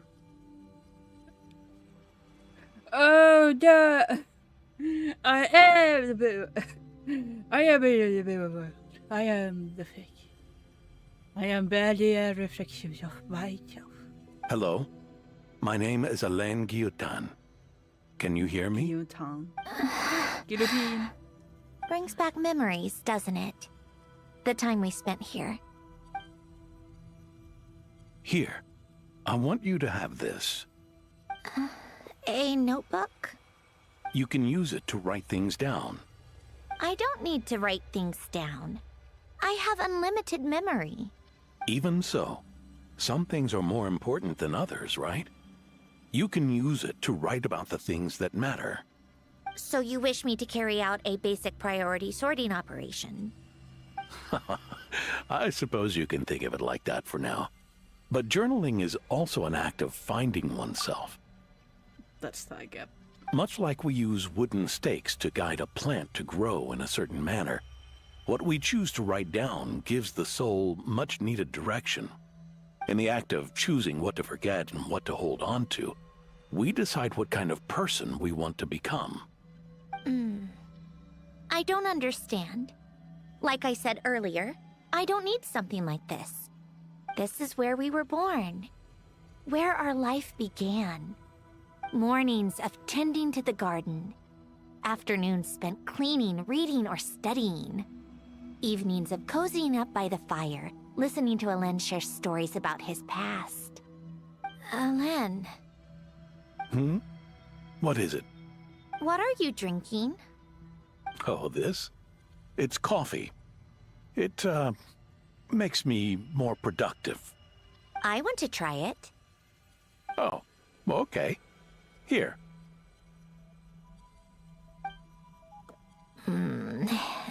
Bitter. Speaking of, why did you design me with senses? Taste, smell, touch. Well, I'm not quite sure. It just felt like the right thing to do. I suppose I hoped you might have a life of your own one day, and that you deserve to experience all life has to offer. Oh. Still bitter. But the smell is nice. I thought those peaceful days would go on forever. You know that's not possible. Maybe. But how was I supposed to know the end was just around the corner? That was just bad luck, was it? Well, it certainly became a pattern, now didn't it?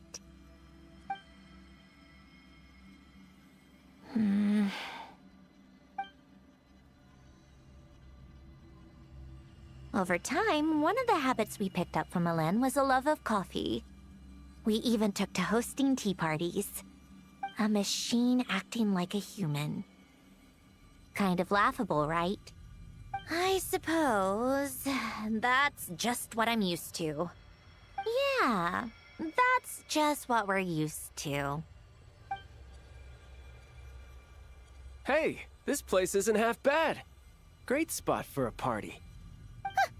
More and more people seem to be showing up to my tea parties uninvited. Anyone care to explain? Can you blame me? I saw Columbina leading Capitano somewhere, and I had to see what that was about. I had simply asked Columbina where I might find Arlecchino. I have business to discuss with her, and Columbina suggested looking here. I didn't pay attention. I didn't look. I was like, oh, wait, that's Child. I was like, Capitano. Oh. I need a break. I need a nap. Tartaglia and I were unaware that this was a private gathering. Apologies for the intrusion. It won't be for long. Whatever. Just add it to the list of annoying things that have happened today. What's one more? Since you're here, you might as well stay for a cup of tea. See? Told you she wouldn't mind. Much obliged, Sandrone. Well, look who we have here. Good thing I brought extra desserts. This has turned into quite the occasion. Capitano, I was just about to go find you. Pardon the intrusion. Rest assured, I won't sully your gathering with talk of work. We can have our discussion later. Spoken like a true gentleman. A certain unmannered 11th seat could learn a thing or two. You know, you really should start being nicer to me, Rosaline. Or I might just snatch that 8th seat right out from under you. I'd like to see you try. If you're gonna fight, take it outside. The only mess I plan on cleaning up is tea-related. I still don't understand how our quiet afternoon turned into such a crowded gathering. One by one, people just kept barging in. And then, one by one, they left without a word. Yeah, pretty annoying, huh?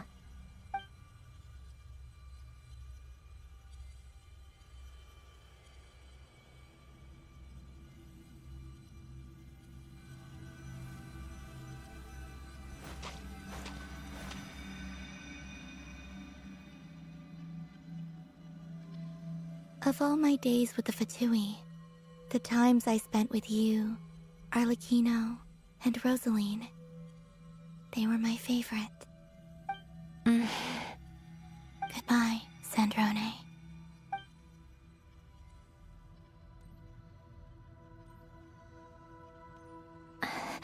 Don't go, Columbina. We should have just said that. Why didn't we? If we had, would the story have had a different ending? She couldn't stay. There was no future for her here. She would have just faded away. You're right. I suppose that's why you call me an anomaly. Every time you make a decision, there's a voice inside your heart. My voice, asking to contradict all logic and reason. Why didn't we make her stay? Is it worse to fight for something just to lose it? Or not to have fought at all? Don't you find it unfair? One by one, we keep losing the things we care about the most.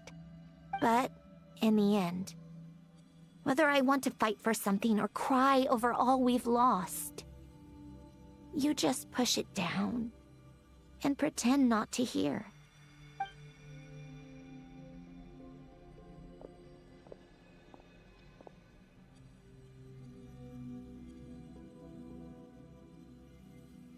Again, I didn't pay attention because learning about narcissism. Alright, it is a narcissism. I need to take like 10 or something. 15, 20. What I'm saying is, I will be back. Go get that fungus. Fungus.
know how long my moments are.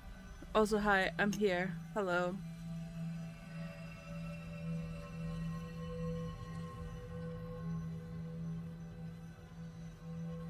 Shush. Also, hello, GP Keep. Sorry, I was elsewhere. I needed a break.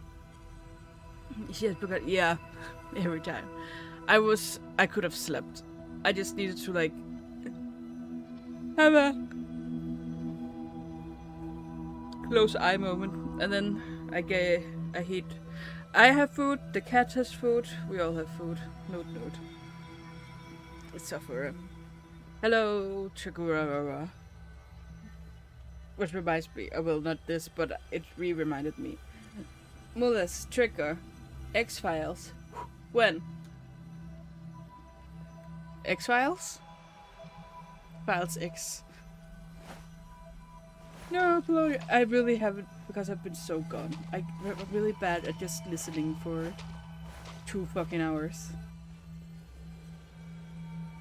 And now, even Polonia. The other half of Elend's legacy. The last remaining member of our family. Which day?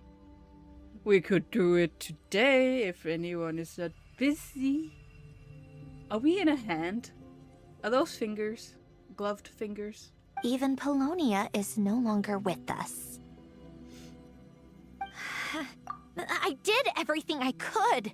But it's just like Elend always said. Polonia was one of a kind. There was no replicating what he managed to create. Don't you feel like our connection to the past is fading bit by bit?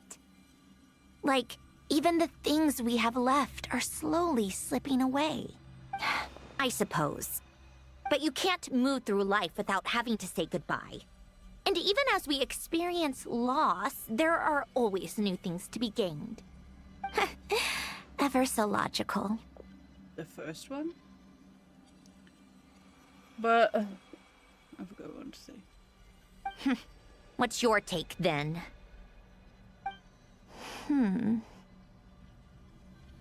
It feels like the more I care about something, the faster the world takes it away. Is there's 2 Dr. Domains? I don't know. I wouldn't know. All day? That's fair. Oh yeah, her bun doesn't make any sense. The one strand of hair that just goes over it. I don't know. I mean, I hope this is local every day. I don't know. I have no. The second one is in Sumero.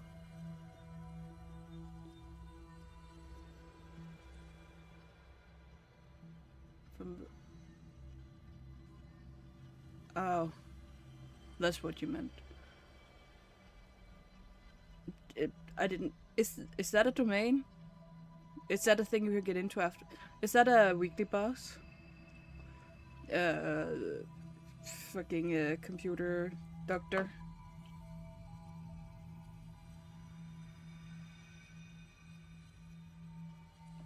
I sneezed. I forgot about all of that. That was weird. Fucking Hookrook's Doctor. It sounds so stupid. But I can't help it. That's the hand life has dealt me time and time again. Why even fight for something that's just going to be lost in the end? Better to never have had it at all. Better if it would all just disappear. Dark, I know. But the heart wants what it wants. Maybe the stellar linchpin appeared because of me. Because of what I wish for. I don't think so. Yeah, probably not. What an anomaly wants goes against all logic and reason after all. Well, go ahead and do what you came for. You're here to resolve the anomaly, aren't you?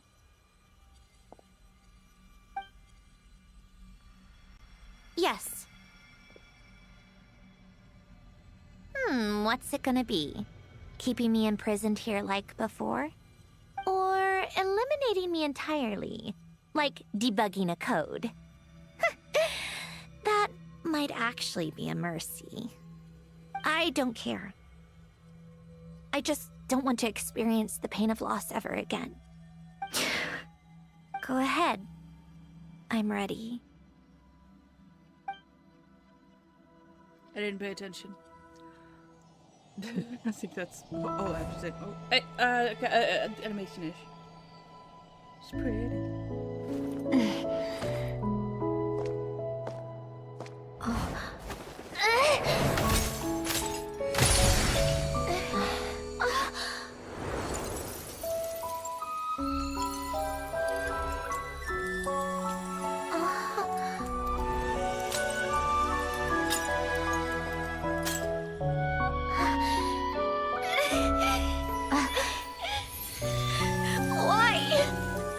Why do we keep losing everything we care about?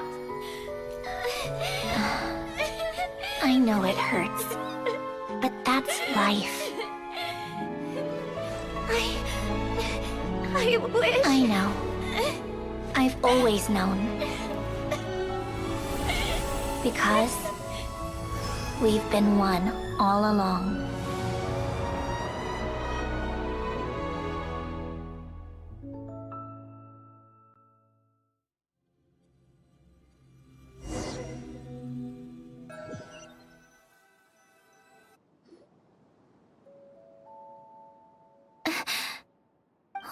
Sandrone!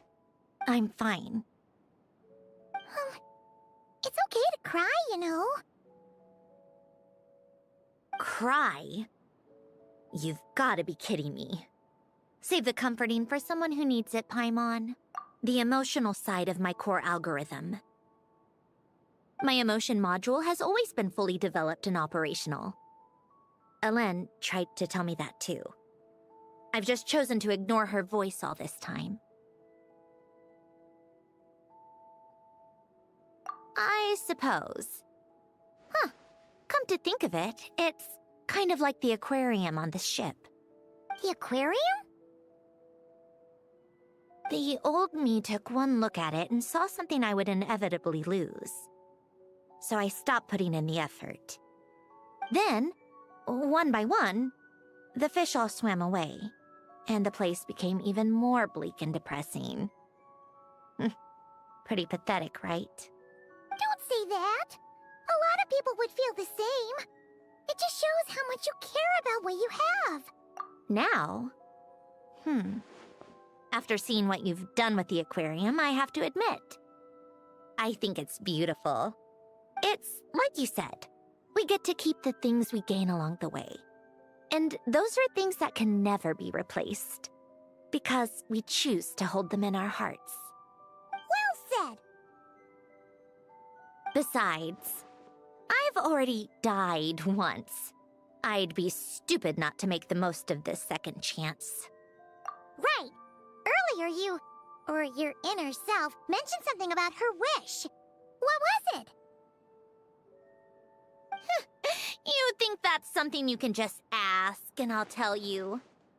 Think again. I may have accepted my emotional self, but I'm not about to go all soft and mushy on the inside and pour my heart out. That said, taking a step in the right direction couldn't hurt. Starting with cleaning some old aquarium tanks of my own. Huh? Metaphorically speaking, I mean. Come on, let's head back to the ship. I need to talk to that shaman. Are you trying to make Sitlali do it? Also, hi Cassie. I was about to say it doesn't leave it on the table, but it is. No, I'm not gonna. Fuck that shit. Yeah.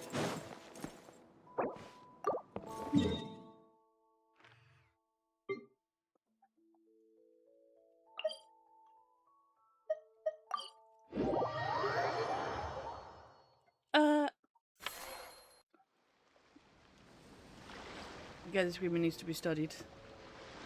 Does it? Has a Chinese? Has a Chinese? Not my Chinese. I need to make a sleepy emotion. But like... Huh? Resentful lost souls?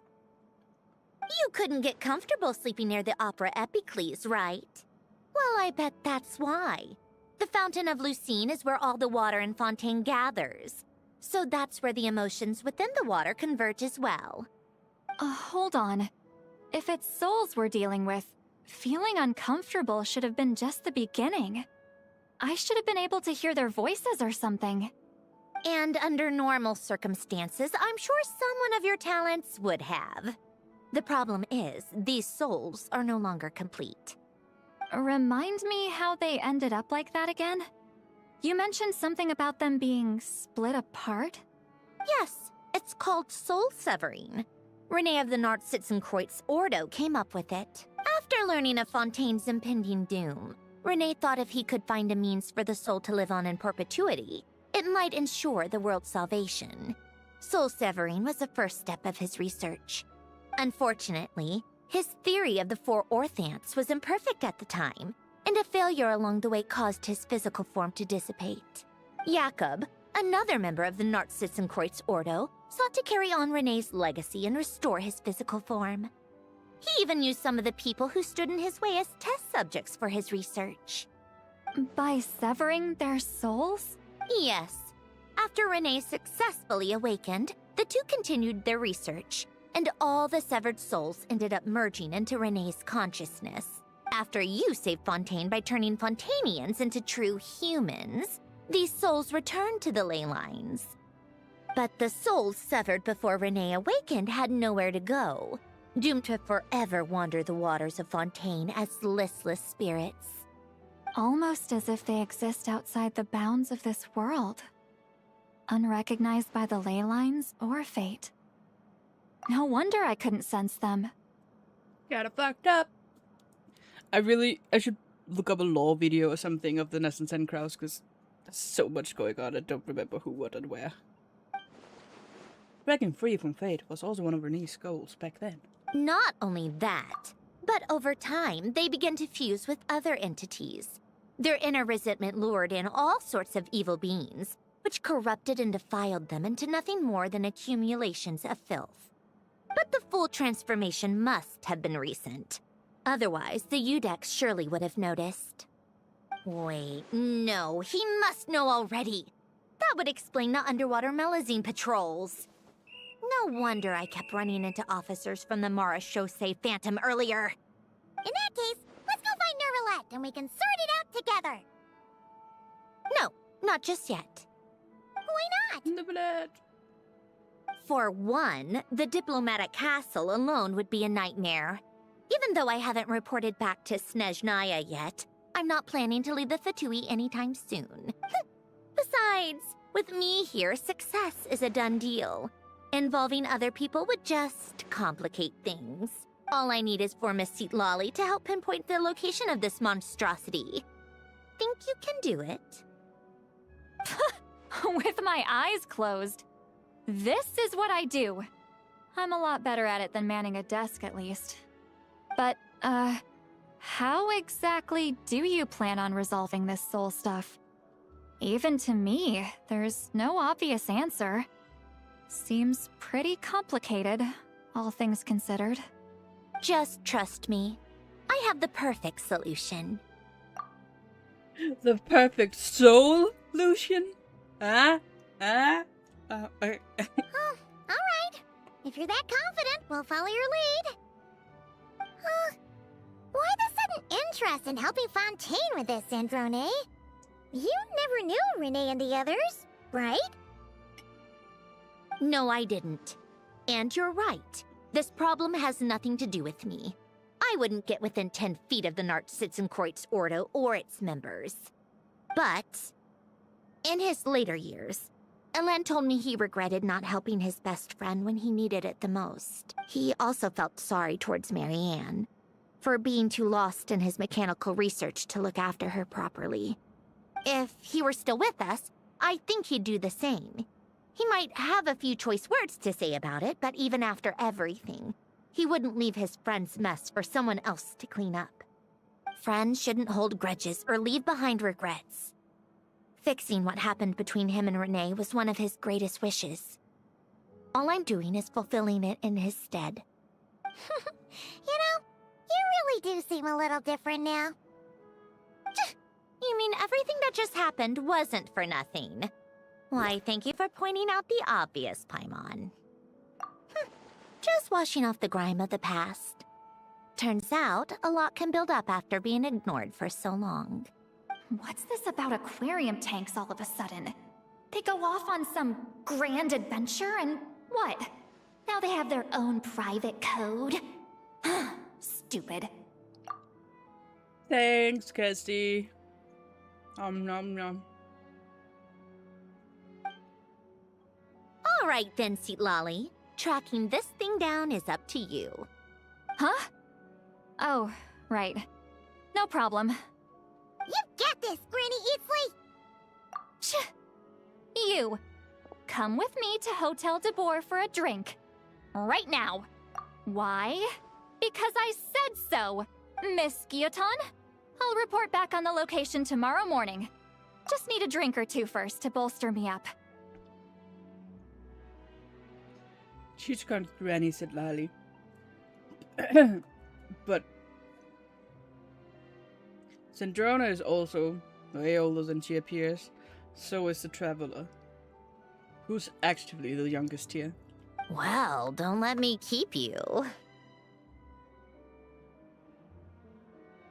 All right, you. Time to go.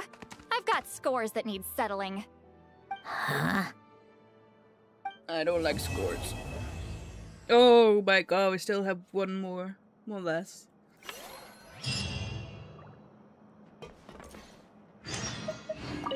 What does it mean? What does it mean to activate them? I don't know.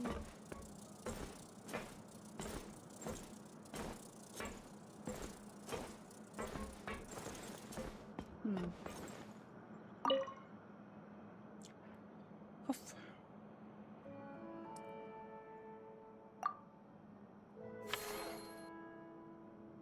I don't. I'm gonna fall asleep.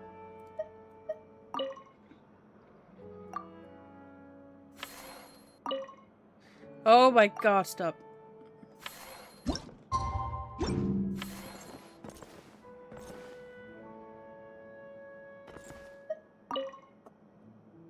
Aw. The sneezes are after me.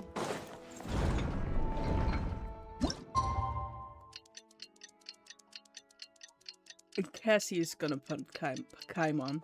Paimon. Shut up! Shut up! You know what I mean. What? Time to meet up with Sandrone! Wonder if Sweet Lolly was able to pinpoint the location. I better see Well, this again. we should know soon. Let's just hope it all works out. Wait. Paimon. I thought of it with a K, like Cassie. Crashy. My nose. Sweet Lolly sure drank a lot last night, huh? Wonder if she's even awake. At least they skipped that. Surprised. Good morning. Good morning. Columbina! Oh, you sure know how to make an entrance. What are you doing here? We just finished filming a last-minute scene, so I came up to get some fresh air. The others are still down below discussing what the final scene should be. You mean, how it should end? Yes, they're torn between whether the heroine should reunite with her old friend or not. Ah, because the whole point is that she came to her friend's homeland to search for her, right? Oh, Paimon almost forgot the plot. I never knew the plot, besides coming to a friend's land.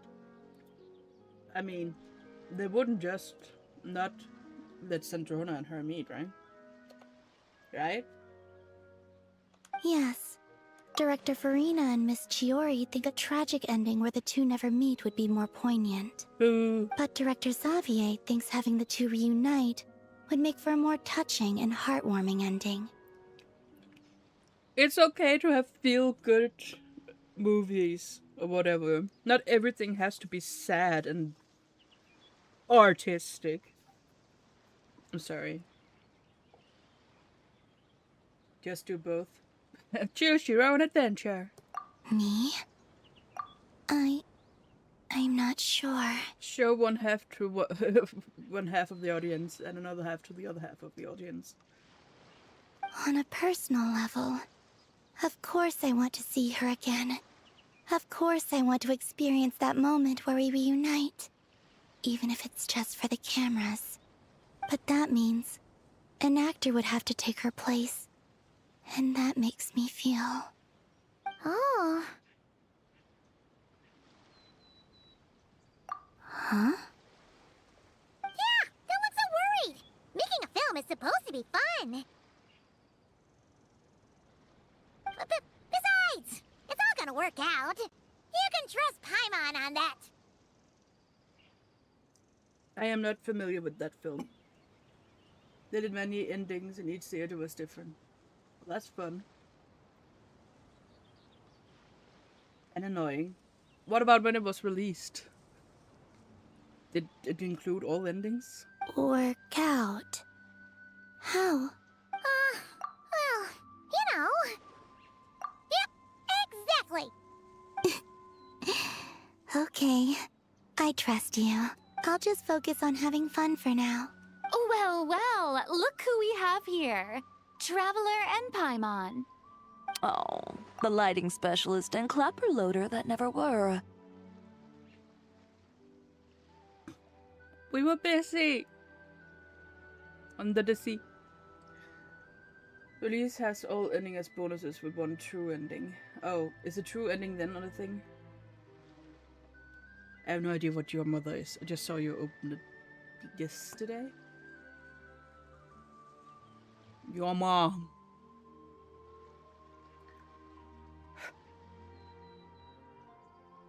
We could also watch X-Files tomorrow. Wink, wink. Yeah. We kinda went AWOL, didn't we? Sorry about that. Seriously, don't worry about it. Everything's going smoothly on our end, so just do what you need to do. You seem to be in better spirits now, Miss Columbina. I apologize if our earlier discussion put you on the spot. It's okay. I'm fine now. The Traveler and Paimon talked me through it. So, what are your thoughts on the ending then? Should we have them reunite or not? We should tie everything up in bows. Huh? Yeah, sure. I'm a man of immense patience. For some things. Stupid shit was bugged, I had to complain on a forum and they told me how to fix it. And only did that. How did they fix it?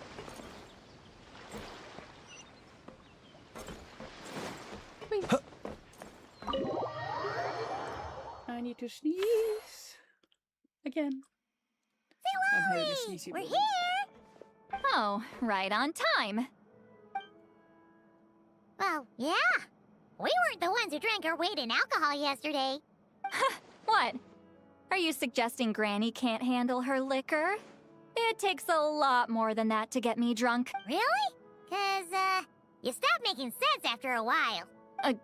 Did I? Huh. News to me. I didn't say anything too crazy, I hope. Let's see.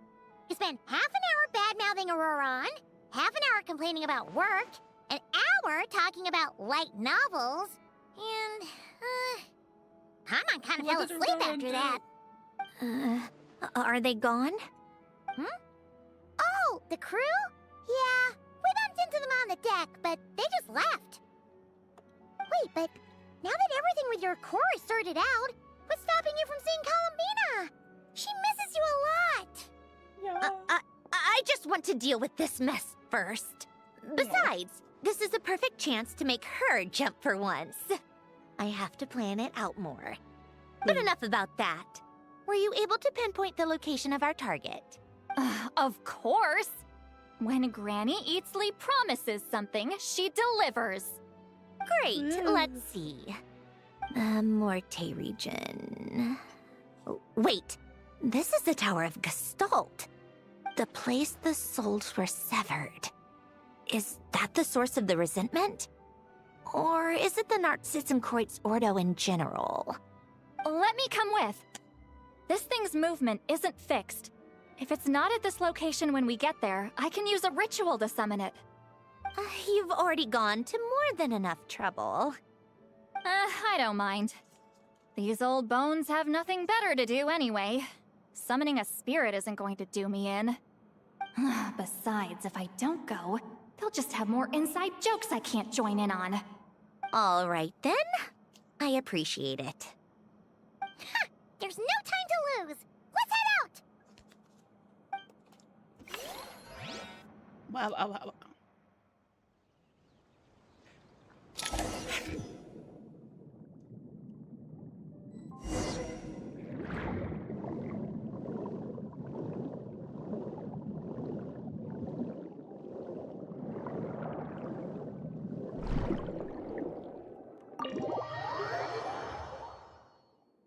Huh, no sign of it so far. Should I start the summoning ritual? Let's drain the water from this floor of the tower first. It'll make it easier to move around. Wait, we can do that? Of course. Alan and Renee both saw the future that awaited Fontaine, and even shared a few methods for waterproofing buildings. The principle behind it is, not important. Just unlock the mechanisms in the order I tell you. Surprised the books are still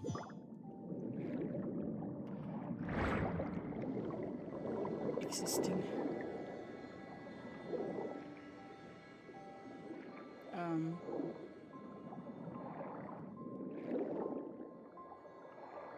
Oh, I was like, I am missing a thing.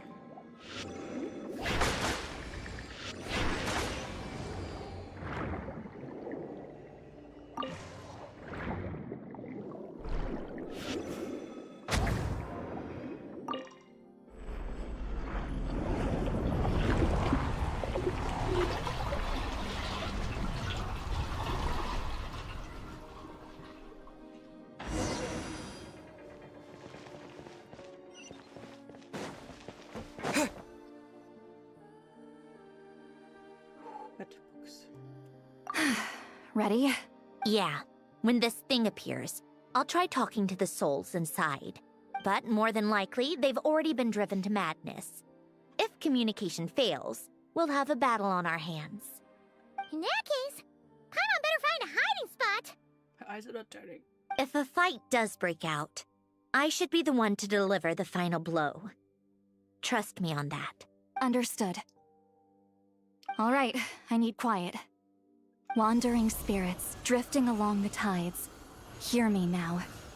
Broken souls, silenced, torn apart, and forsaken.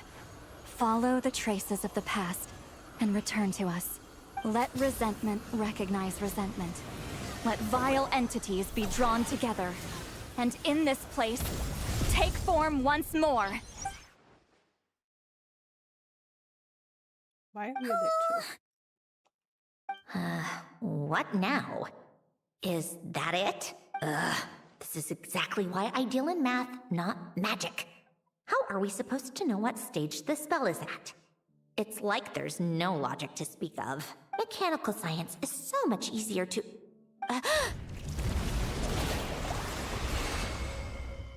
Watch out! Oh, this one. Hey, you!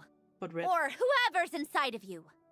I need you to listen to me. I'm a descendant of Fontaine's Lord Artificer, Hélène Guillotin. I can make you whole again and return you to the ley lines. You just need to work with me here. Centroni! Shh. Looks like talking this out is off the table. All right, plan B. Time to blow off some steam. Okay.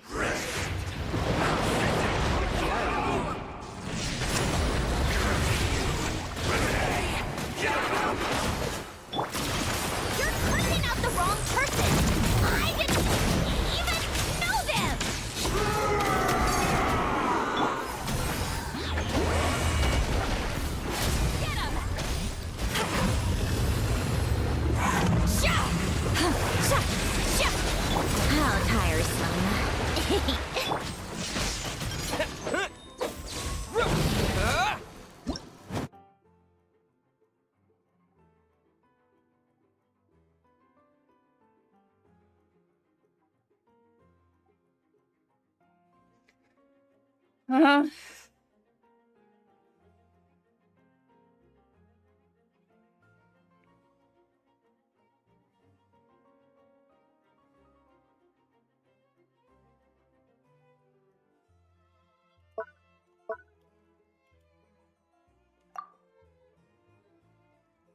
Confusing. Take a break. Fulfill our pact! You two! Time to end them! Lightning slash!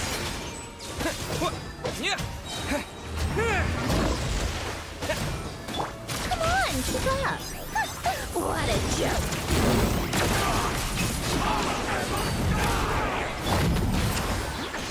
Most of them already did.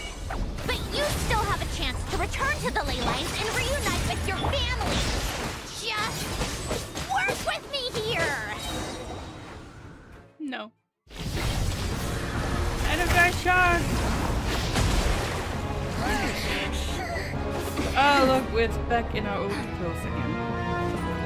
Death to Yama! Grenade! The recognization Cornoro! And you! I told you I'm not like them.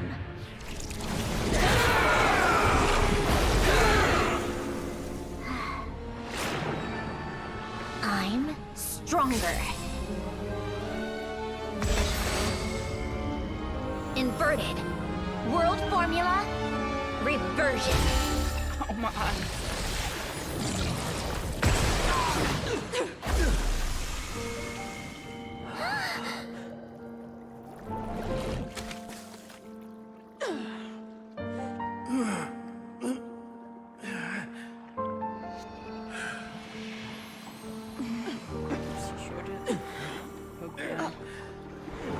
Also, like holes of people in shackles. Be at peace among the tides. Lost souls. Is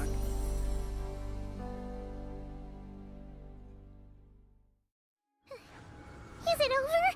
Yep. Told you it'd be a piece of cake. How did you do that back there? That creature was nothing special.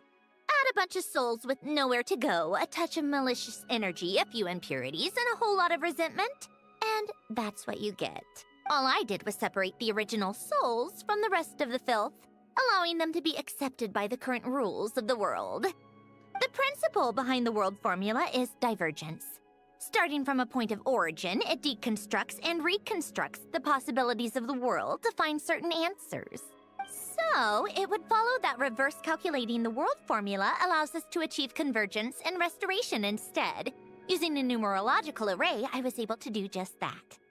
It's similar to the concept of homological reduction in mathematics. I reduced them to the basic fundamental essence of their being without changing their underlying nature. That meant... never mind.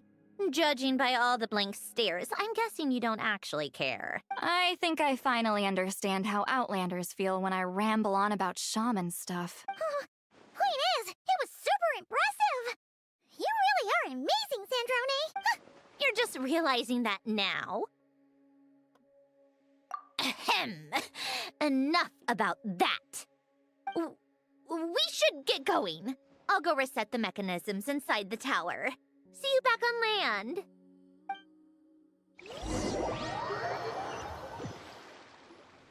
Well, that's one old mess for the books. Glad to have that over and done with. Feels nice to do a good deed every once in a while. You helped everyone out a bunch in Not Cry, too. Kinda seems like you're just a good person at heart. Why does he join the... I wouldn't be so sure. I'll be heading back to the Fatui soon enough. Why? You... Fine. Just don't say I didn't warn you when it comes back to bite you. Well, where to next? Back to the ship? Yeah! Your personal business, the Narcitsan thing, it's all resolved. That means you can see the people that need seeing now. Right, Sandrone? Wink, wink, wink, nudge, nudge. Everyone's gonna be so happy you're back!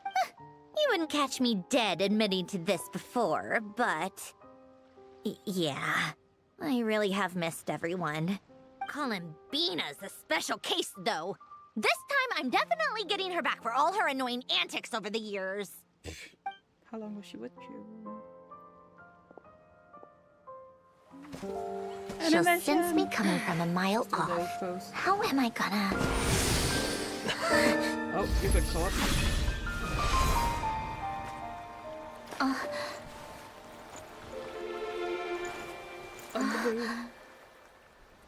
Sandrone? Is it really you?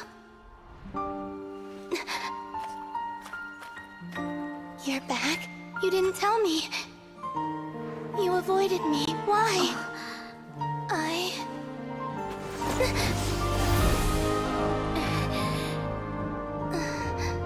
Sandrone? Now we're even. Fuck her back. Fuck her back. I missed you so much. That makes one of us, idiot. I'm here, Columbina.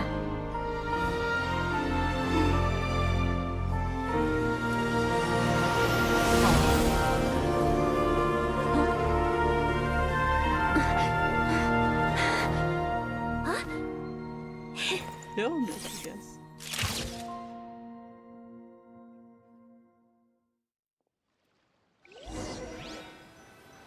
What's with the teleporting though? Question.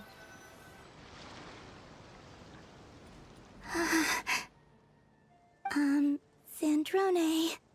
Shut the fuck up. Don't ruin the moment. Or I'll start thinking about how you teleported me to a random location after I explicitly told you to stop doing that. And scene! Bravo! Bravo! We got it! This is exactly the ending I was hoping for. Huh? Where did you just go, Miss Columbina? You vanished! And then the next second you were back hugging this, new friend here. That was all on camera? Yeah. Well, the camera was already rolling and it happened so fast, so... Yeah. Yeah. Hold on. This must be... Yep, my best friend. The one I was looking for. I never thought I'd actually get to see her again. I'm just... so happy. Plus, the film got a happy ending too. It's all thanks to you, Sandrone. Sandrone? You couldn't stop being annoying for 1 second? Columbina!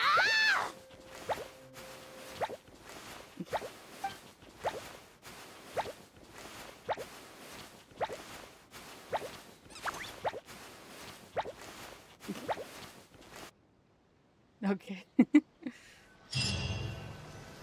But why teleport? How did you know to teleport her? Questions. Questions. Finn. I can't read this. These are words. Probably.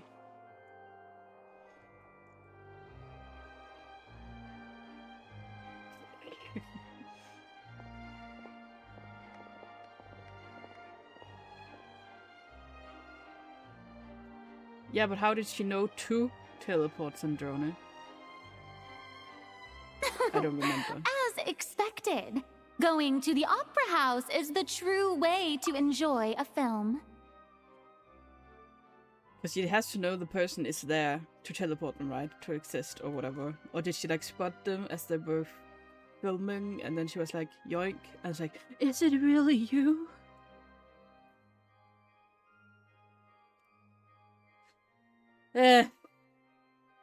I'll question it because that's what I do.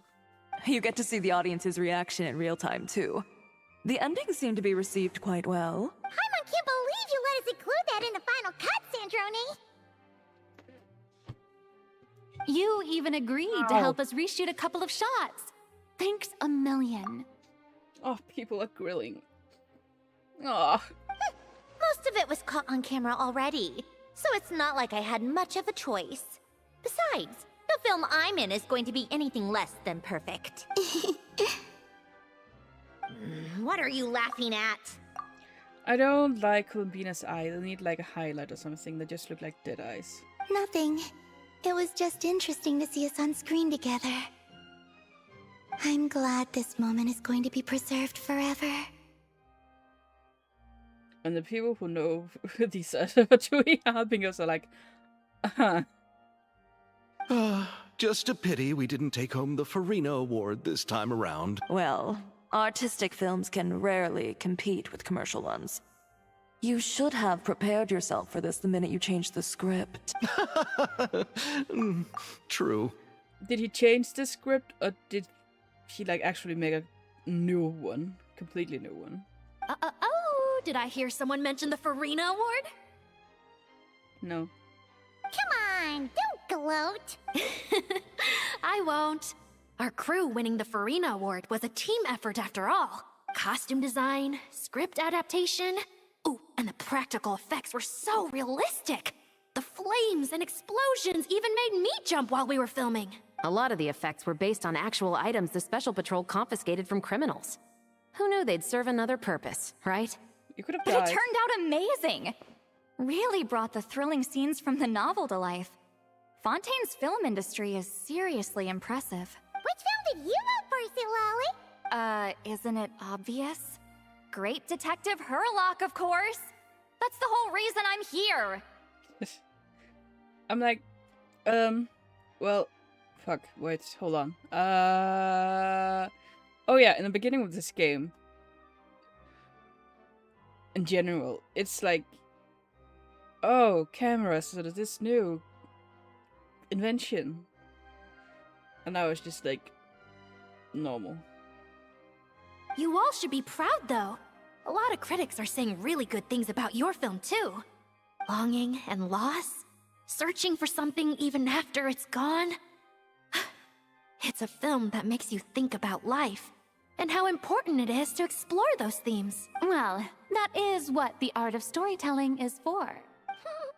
Watching a film with friends is so much fun! There's so much to talk about! Ooh, let's throw a celebration later, then! We're all old friends. Oh, we could find a place and chat to our heart's content. How about the Winglet? That's perfect! Friends and family are more than welcome too. So if you want to bring people, don't be shy. Can you invite Marina? I don't think it's in your place to invite more people to the Winglet. You all can head over first and make yourselves at home. I'll bring over some refreshments in a bit.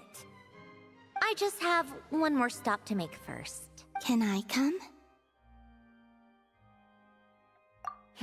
Fine. Not like you'd listen if I tried to stop you. Wah, wah. As if you're so upset.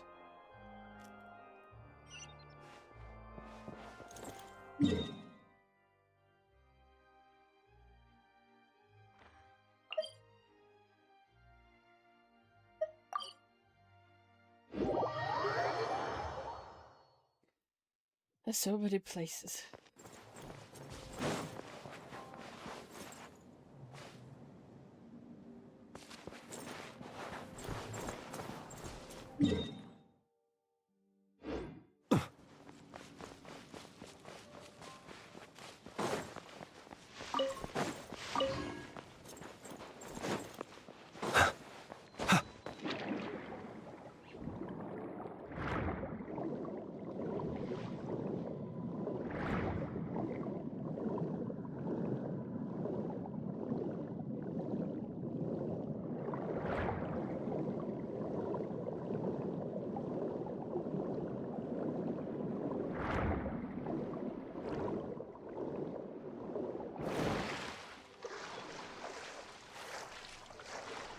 What?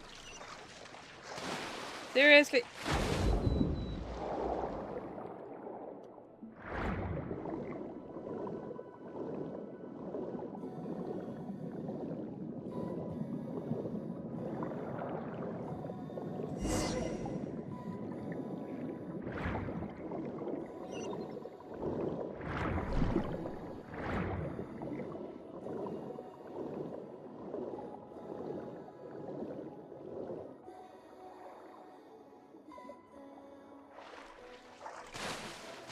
she's always been here.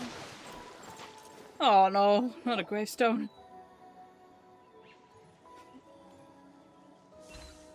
Wait! Is this? Bad. Yes. Here lies Lord Artificer, Elaine Gaeltan. This is his grave. Fucking magic candlelights that are still lighting up. Oh. I'm sorry, Ellen.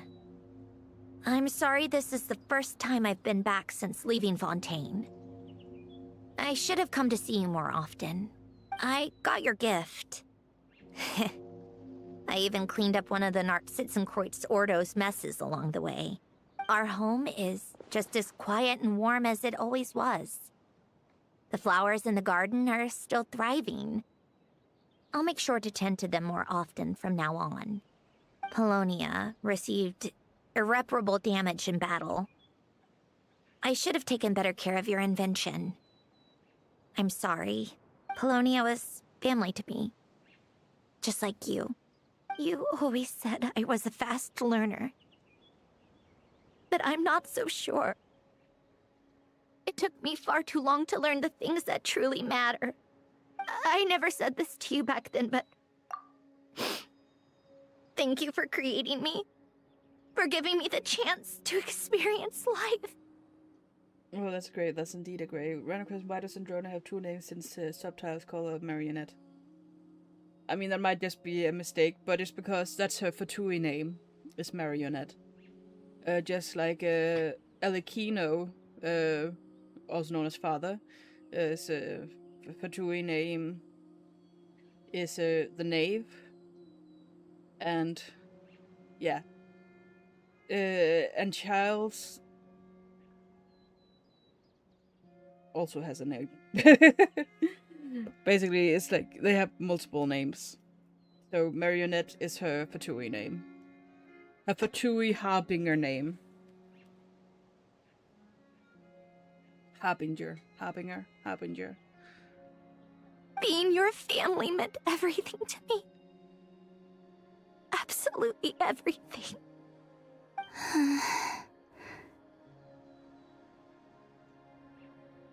Can I say a few words as well, Sandrone? Don't need my permission. Hello, Mr. Guillotin. I'm Sandrone's friend. Oh. You don't need to worry. Sandrone is doing great. Not only is she a brilliant scholar, she's made a whole bunch of friends, too. And she takes great care of them. As if... She'll never admit it, but she's always there when her friends need it the most. I wouldn't even be here without her. So, if she ever needs help, her friends will be there in a heartbeat, including me. That's what best friends are for. Columbina. What else? Oh, she likes drinking bitter coffee, listening to piano music when she can't sleep. Turns out she even likes giving hugs. No, wait! Don't tell him all that! Huh? I don't understand. I didn't think you'd want to hide things from him. Well, yeah. But there are still things I don't want to say. Okay. I'll come by myself and tell him for you then. That's not what I meant! All right.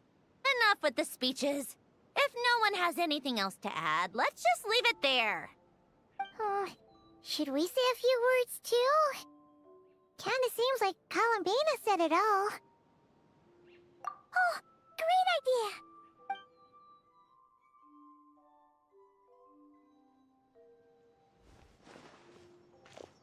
Flower power.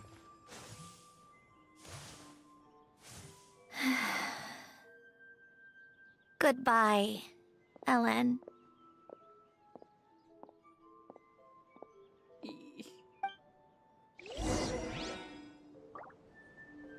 I mean, it might be easier to catch something with food instead. Character archive.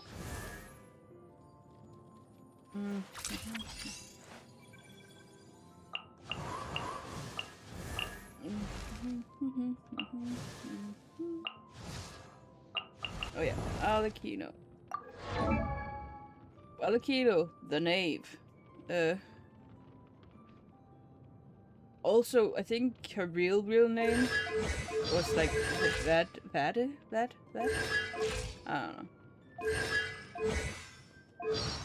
I don't know.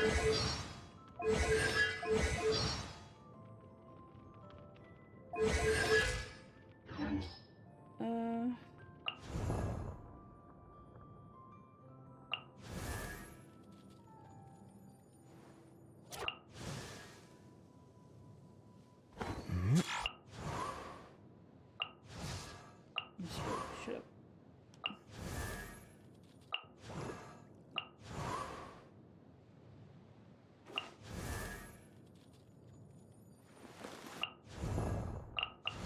Pataglia is a child's freaking harbinger name, known as child. Puree, something like that. Yeah, you're right. The name is in her boss, of course it is.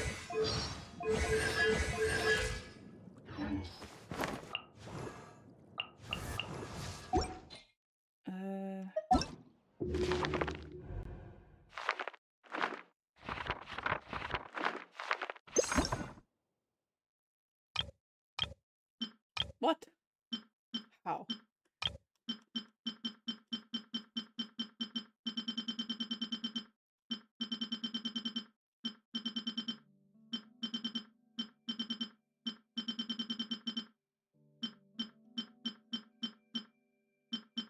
Child. It's funny it's called child here, but not Tataglia. Tataglia. La Signora. Whatever. The knave.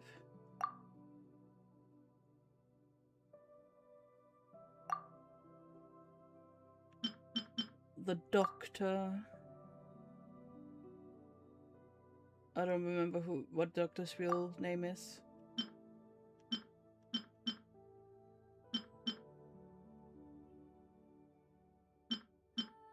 We also have Capitano, but I don't know where he would be listed, because he's not a boss.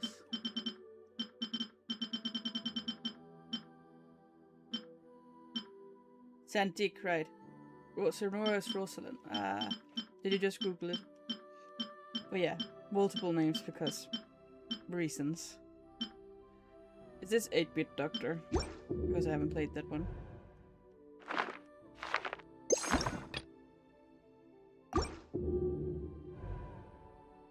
Yes, real names, nicknames, and boss names. Names stick. Huh?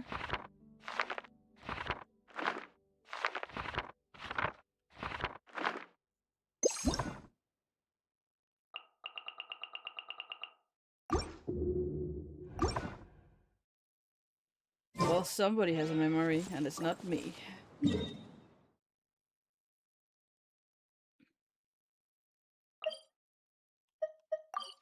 I'm just bad, okay? We can blame it on being stupid or complaining of my trauma brain. I don't have a trauma brain. I'm just stressed. The Nord? Oh, nerd. You made it! The party's already started. Oh, but, you didn't bring anyone else along? I thought you headed out to invite some friends. We did invite a friend, actually. She'll be here soon. She's even bringing some desserts to have over tea. You should join us later, Miss Farina. Is it Alakino? I also read it as Danoth. Or like a Nord from Skyrim. But there's so many of my quests that's broken. Hacha! Okay, bye. I do love a tea party. Then don't mind if I do. This seems like a fun occasion. Let's go talk with everyone. Good idea! We'll introduce you to all our old friends. Does Sandrona also drink tea?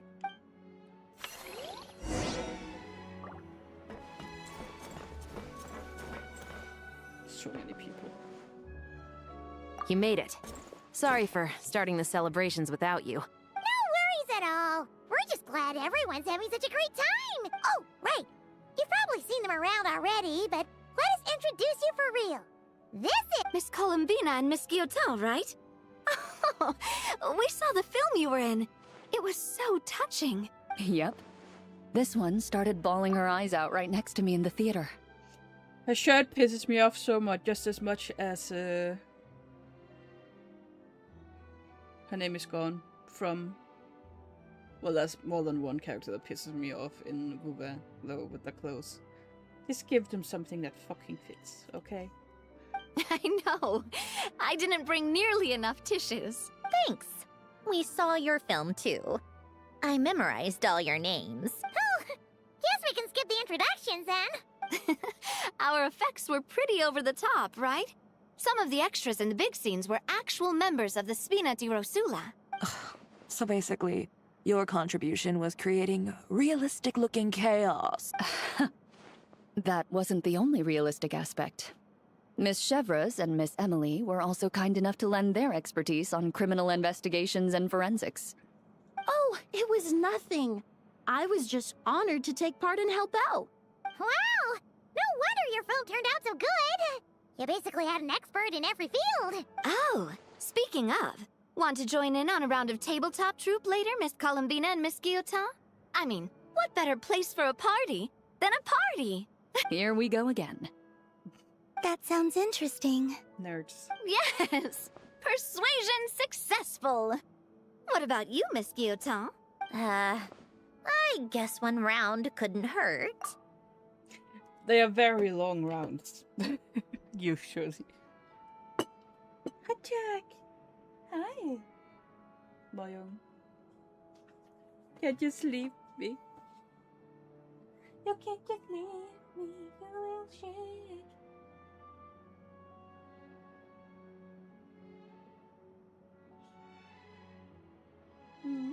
So Jack. Yeah. Lovely. It shouldn't hurt, right? See how late it did on the floor, right?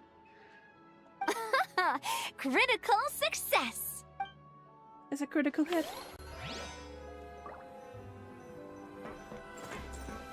The Peen Pauline, I don't know why the name makes me laugh.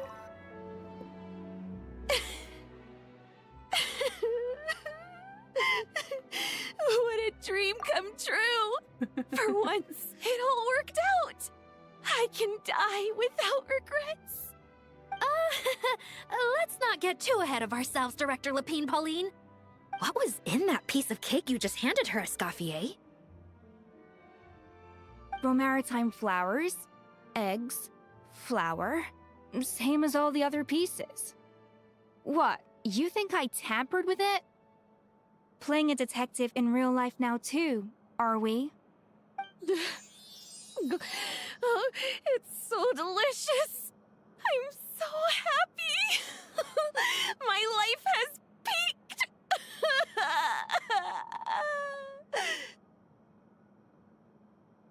Miss Lapine Pauline, look who I brought!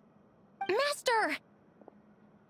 Wait, what happened to your face? Why are you crying? Never mind my face. Here, let me introduce you. This is Miss Charlotte and Miss Escoffier. Things are sounding lively over here. Oh, look who it is! Perfect timing. I was so busy with the shoot, I feel like we barely got to talk. Ah, and the elusive Miss Guillotin. It's great to see you. Thank you so much for letting us use the boat free of charge. That was so generous of you. Oh, right. Introductions. This is Miss Charlotte and Miss Escoffier. That's kind of you. But I didn't really do anything. If you want to thank someone, it should be the Duke or the people who keep the boat in such good shape. Right. I'll head over in a bit and do just that. Miss Columbina? Yes?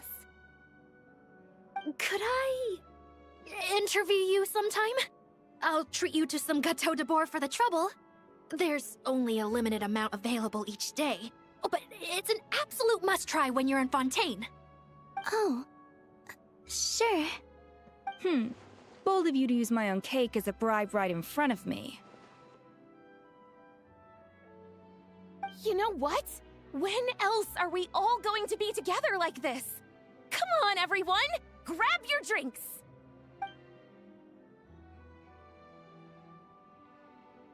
Are we going to toast? Yep! Come on, come on, come on! Sante! Sante?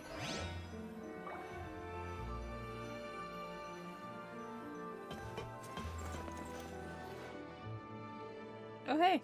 Granny Eatsley, you're really not going to let us borrow these cute little stuffed toys for our magic show? First of all, Seat Lalin and Eats Papa are Chi-Chi meal. They have inauspicious stars sealed within them, and they're my helpers, not toys. But the Grin Malkin Cat and Boggle Cat box are Linny and Lynette's helpers. And they still make good partners on stage. Huh? I think that's also maybe crack the cake as well. I don't know. Oh, cake. Agreed. We've never had a Chi-Chi meal pop out of our hats before. It would be quite the surprise. I think the audience would love it. More or less, we need to make cake on Friday or something. If this was the Masters of the Night Wind, these kids wouldn't have even had the guts to say my name, let alone pester me like this. I'm terrible at dealing with requests like this. Oh, Traveler, quick, save me!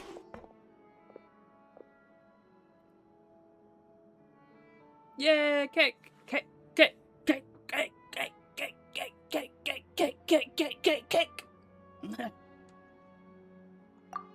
You think you're so funny. Red velvet, isn't that just chocolate cake with fucking red food coloring? I think I've only had like red velvet once, so it's like, you know, a cheap store brand, because it's not something you usually find here.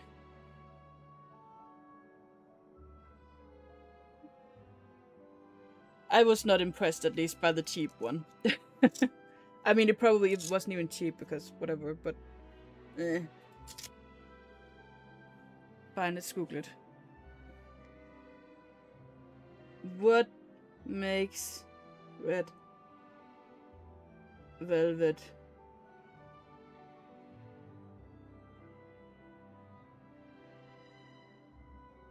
what's the deal with red velvet cake?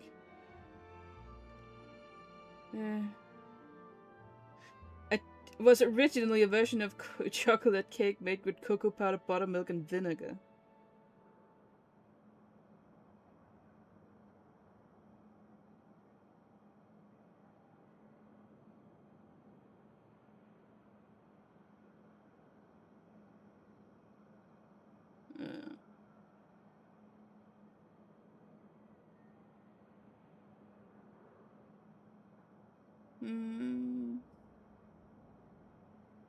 What the frick is ermine icing? Cream cheese or ermine icing? The origin of cake is unknown, although popular in southern United States and has been served as dessert in New York City.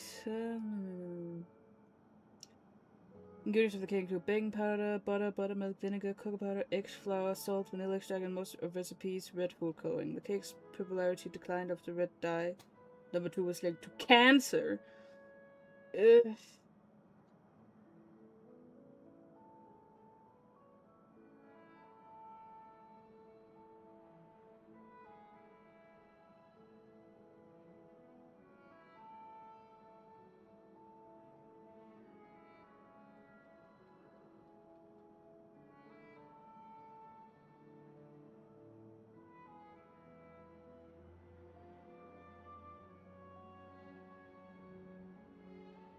I mean, it's not special cocoa powder, it's reaction between that made it have a red hue.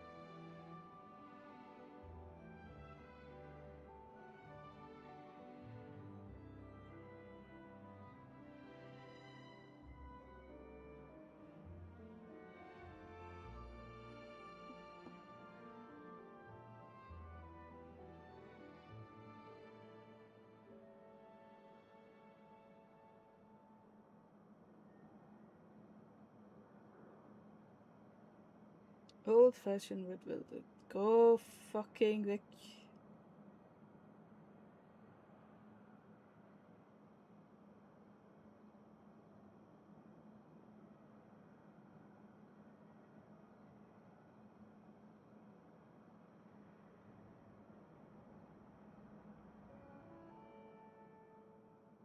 Oh my god, why do they write so fucking much?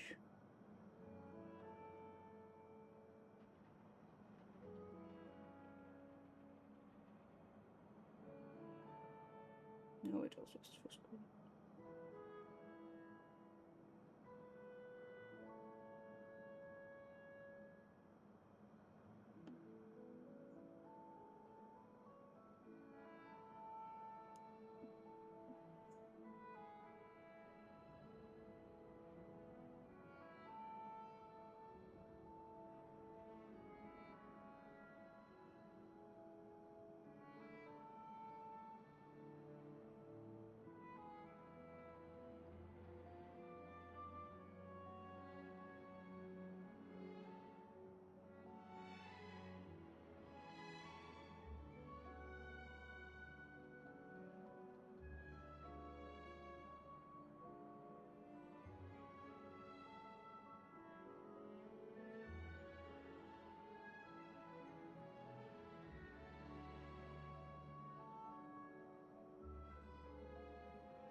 Ah, fuck it. I give up.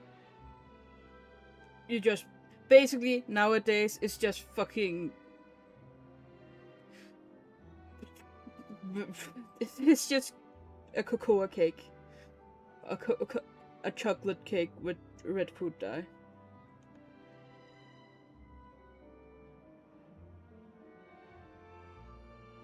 Or a mild one, sorry.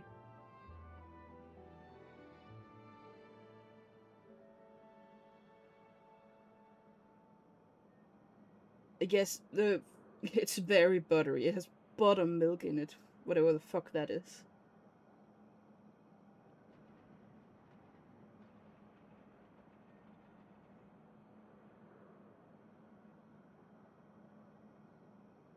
And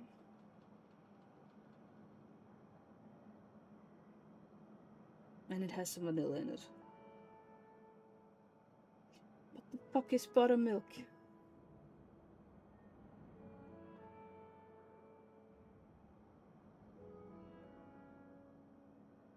Oh, Canamilk, okay.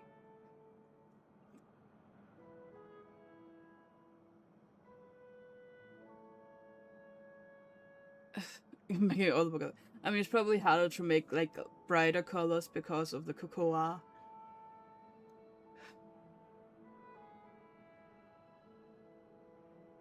But it's basically just chocolate cake with vanilla.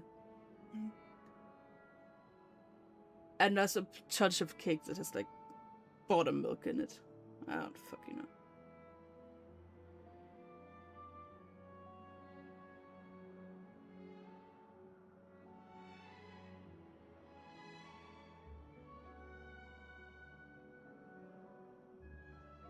But anyway, I was very disappointed. Then again, I haven't had like a real homemade good one. Just, you know, a cheap, small, whatever from the store, vacuum packed. But it was like, I guess it's cake.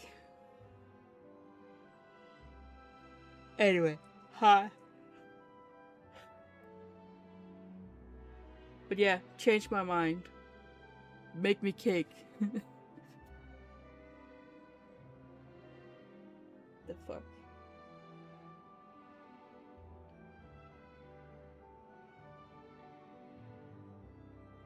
Willis now has things stuck to her fingers. Lady Sandrone. Lady Columbina. Hello. Don't look at me like that. I don't have any mechanisms for you to break.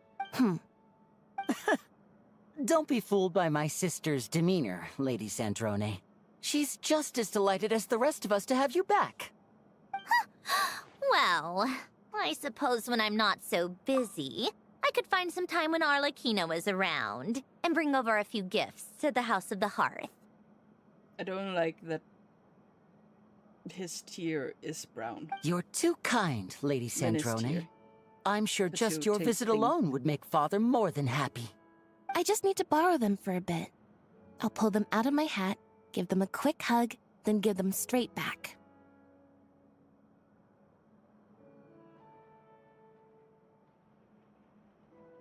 But why is cocoa powder supposedly alkalized today? When did hugging become a part of it? Oh! I could lend you Pear, so you have something to hug in the meantime. He gives really good hugs. I don't need something to hug in the meantime. The issue was never the hugs. How about this? You can have 2 VIP tickets right next to each other. Excellent view. Right next to each other?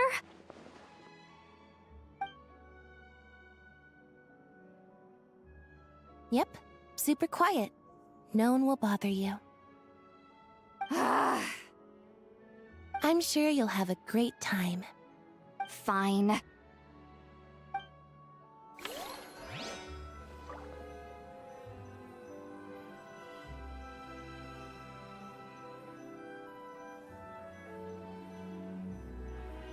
I'm reading.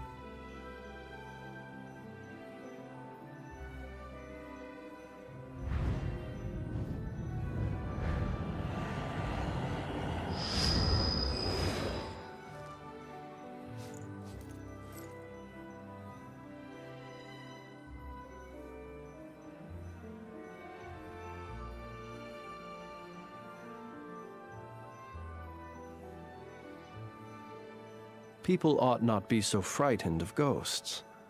They are merely talking shadows, chattering away endlessly about their past affairs.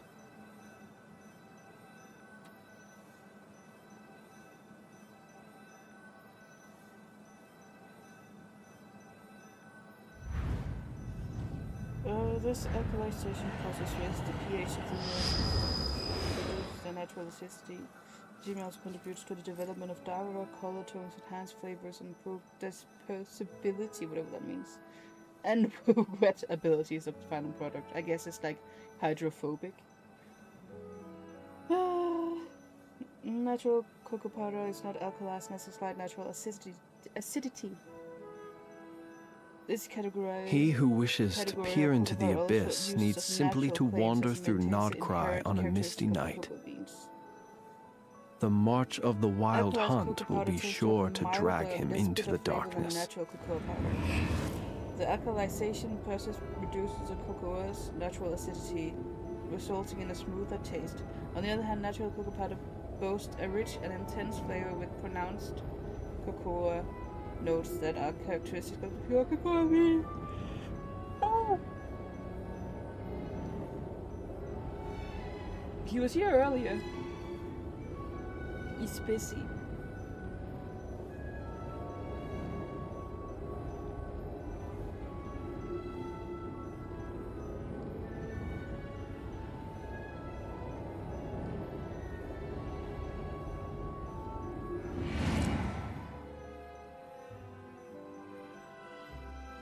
The alkalization process may lead to a potential loss of antioxidant present in cocoa beans. Oh man.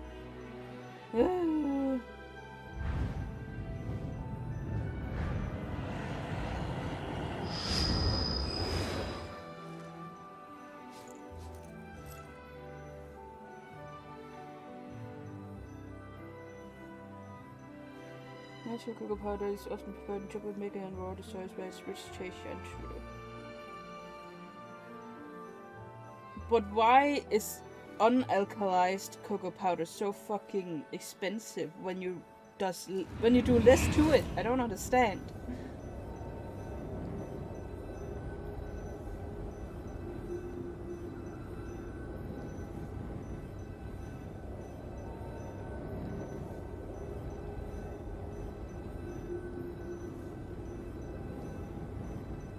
Like, it's crazy expensive. What the fuck?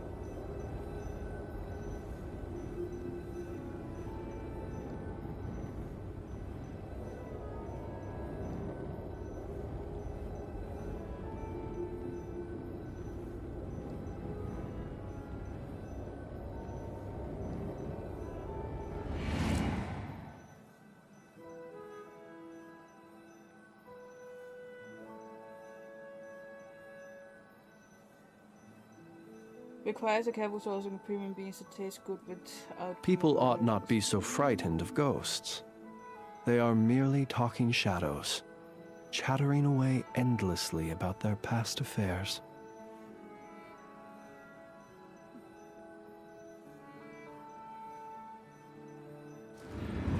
I don't fucking know.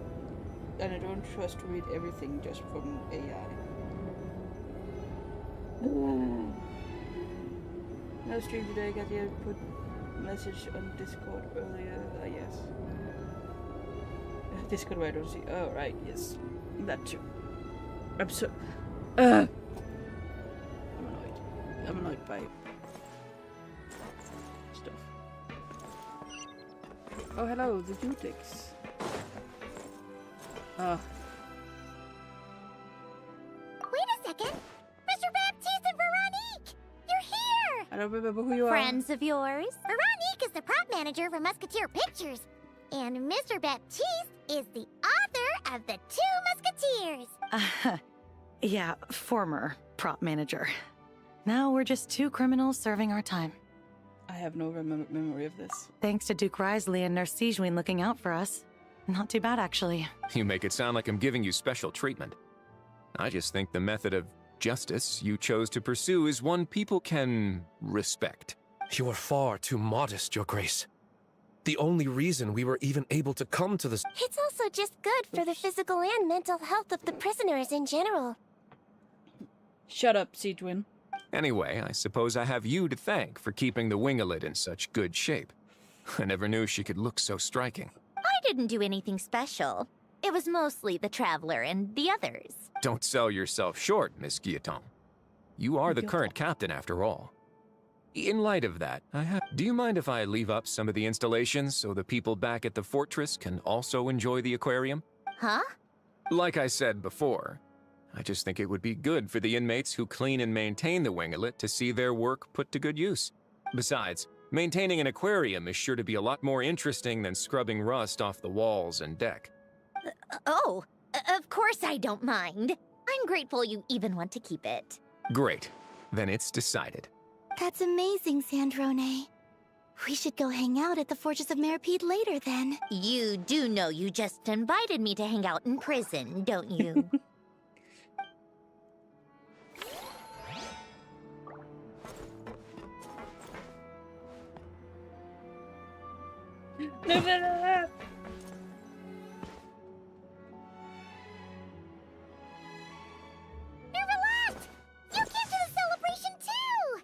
Yes. I can only hope my presence does not make anyone ill at ease. Who's this?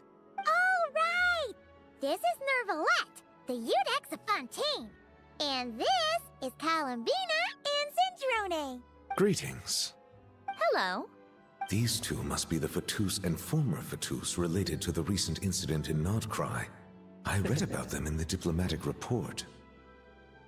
The Eudex? Oh, the dragon that cries a lot. Oh, well... Jeez, Columbina. That's your takeaway from all those Fatui meetings? Seriously? I mean, that's what I would have noticed too. Is that truly how I'm portrayed in the Fatui's intelligence? You must put a lot of people in prison, then. Well, it would be more accurate to say I pass judgment on their crimes. All trials in Fontaine strive for fairness and justice, so as to avoid imprisoning the innocent. So, only the people who deserve it get sent to prison. Well, deserve is quite a subjective metric, is it not? At the very least, I can promise that in every trial over which I preside, I make every effort to deliver a fair verdict. Uh-oh. No! Don't do it! Yeah. Oh, for the love of... what is she doing now? Out of context. You seem like a good dragon. Not the kind that throws people in prison for no reason. I think we can get along just fine. Well, thank you. Confusion. Then she punched me because... Sorry, Nervalette. She thinks that's a sign of friendship. Where does she even pick up weird habits like that? Ah, I see. I believe I have observed people on the streets of Fontaine expressing affection in a similar manner. I suppose I now know what it feels like. Yes. Quite, abrupt. And then he goes to punch Columbina. I don't know. Probably not. But that would have been fucking funny. Okay, sorry. You know, these two are surprisingly alike. They are just a bit out of the loop. Oh, looks like Arlecchino's here. Come on, Columbina. Let's go have ourselves a tea party. Party time. Excellent. Wish. Oh. For ourselves. Well, it's been quite some time since the three of us gathered to drink tea like this. The three of us? I guess Columbina and Sandrone. How is Farina feeling about Arlecchino? Yes, but your tea is as good as ever, Sandrone.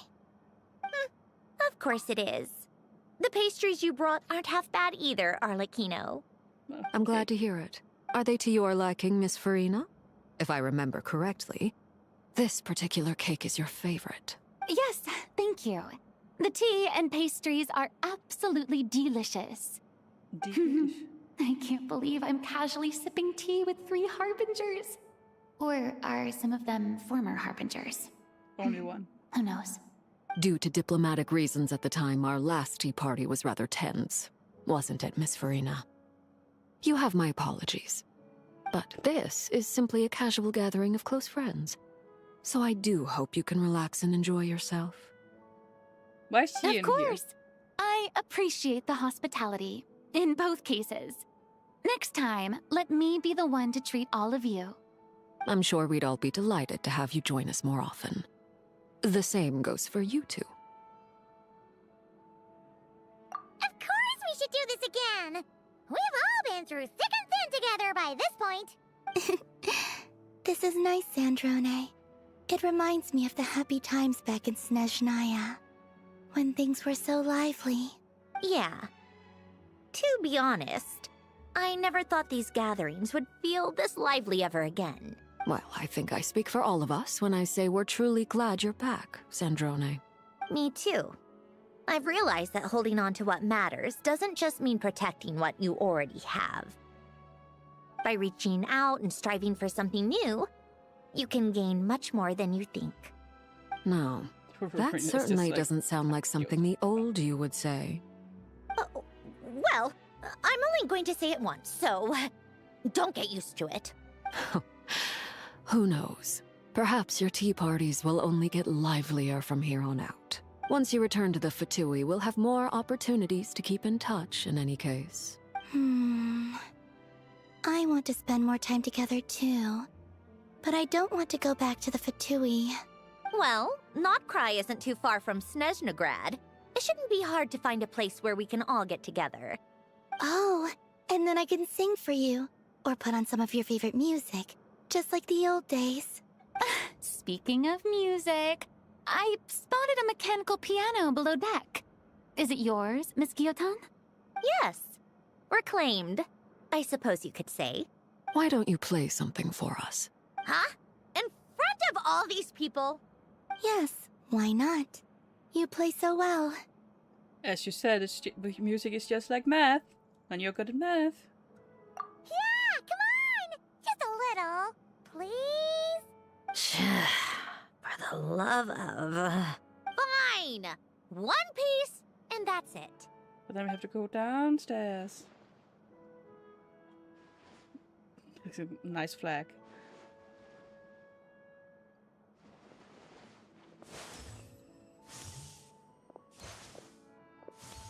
Shoes are going through the floor.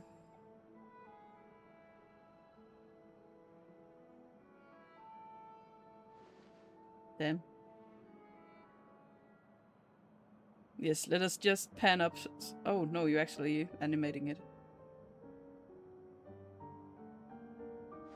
And barely heard it.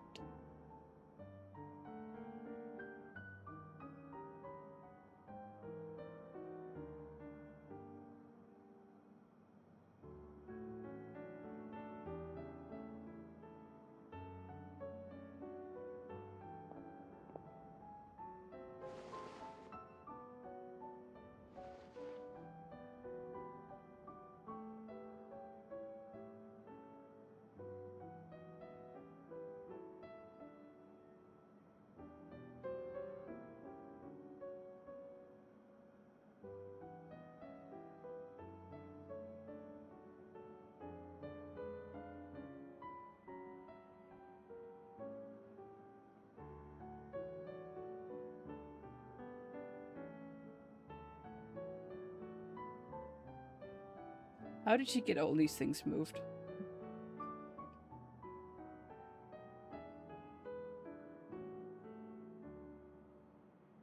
Oh, yes, great resolution.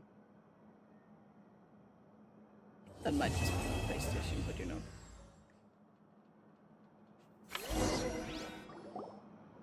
All right, Musketeer Pictures. Everyone ready? I'm not sure I should be in this one. I'm sure all the liquid metal has fallen off of mine. Of course you should. You might have primarily helped out another crew this time, but you're still a member of Musketeer Pictures. The piano is part of the meaning. All right, thanks. I'll still stand a bit off to the side, though. Can I be in the picture too? Of course, Miss Veronique. I would have loved to have you in the last one too, if circumstances had allowed it. Thank you, Director Xavier. Do I really have to be front and center? You're one of the lead actors! Of course you do! Nervous, Sandrone? No. All right, look at the camera. And 3, 2, 1. Musketeer Pictures! Panini?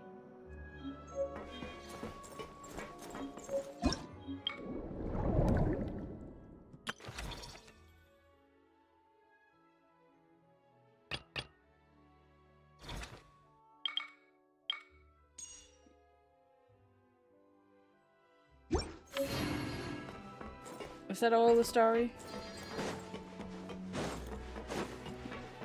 Can I go do side stuff at the side quests offline so I can like watch stuff meanwhile?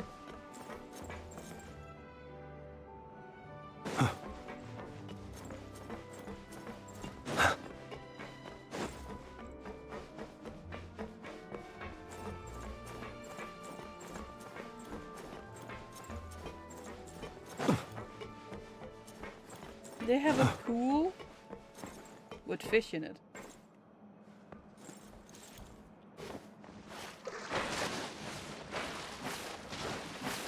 Interesting. Have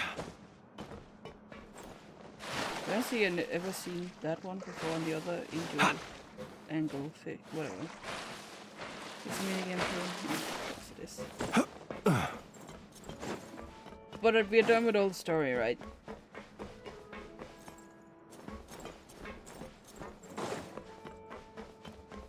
I can go and be asocial.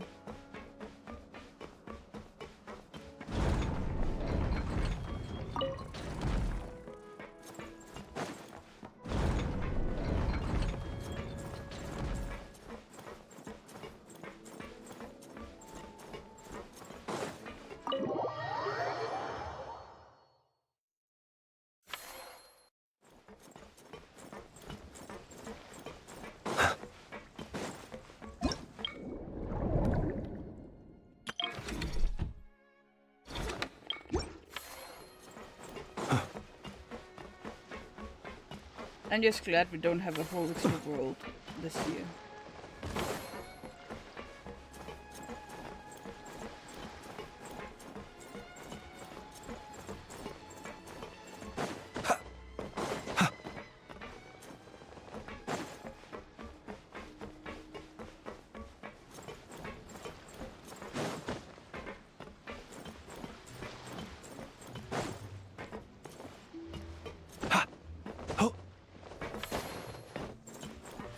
I guess we'll find somebody to raid then.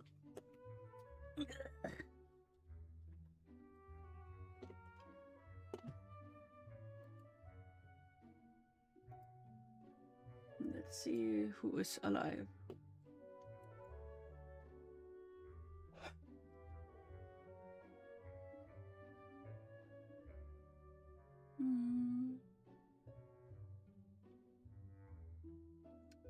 Helix is live. Firefly is live.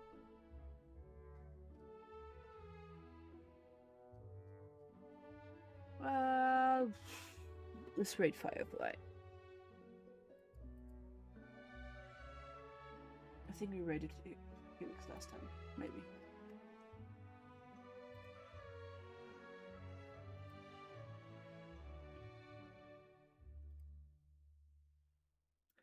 But yeah, sorry for being a time. Oh, that brought tears to my eyes. Anyway. Rated. Yes, that is me. Until then, hooray! Yay, 8. 8?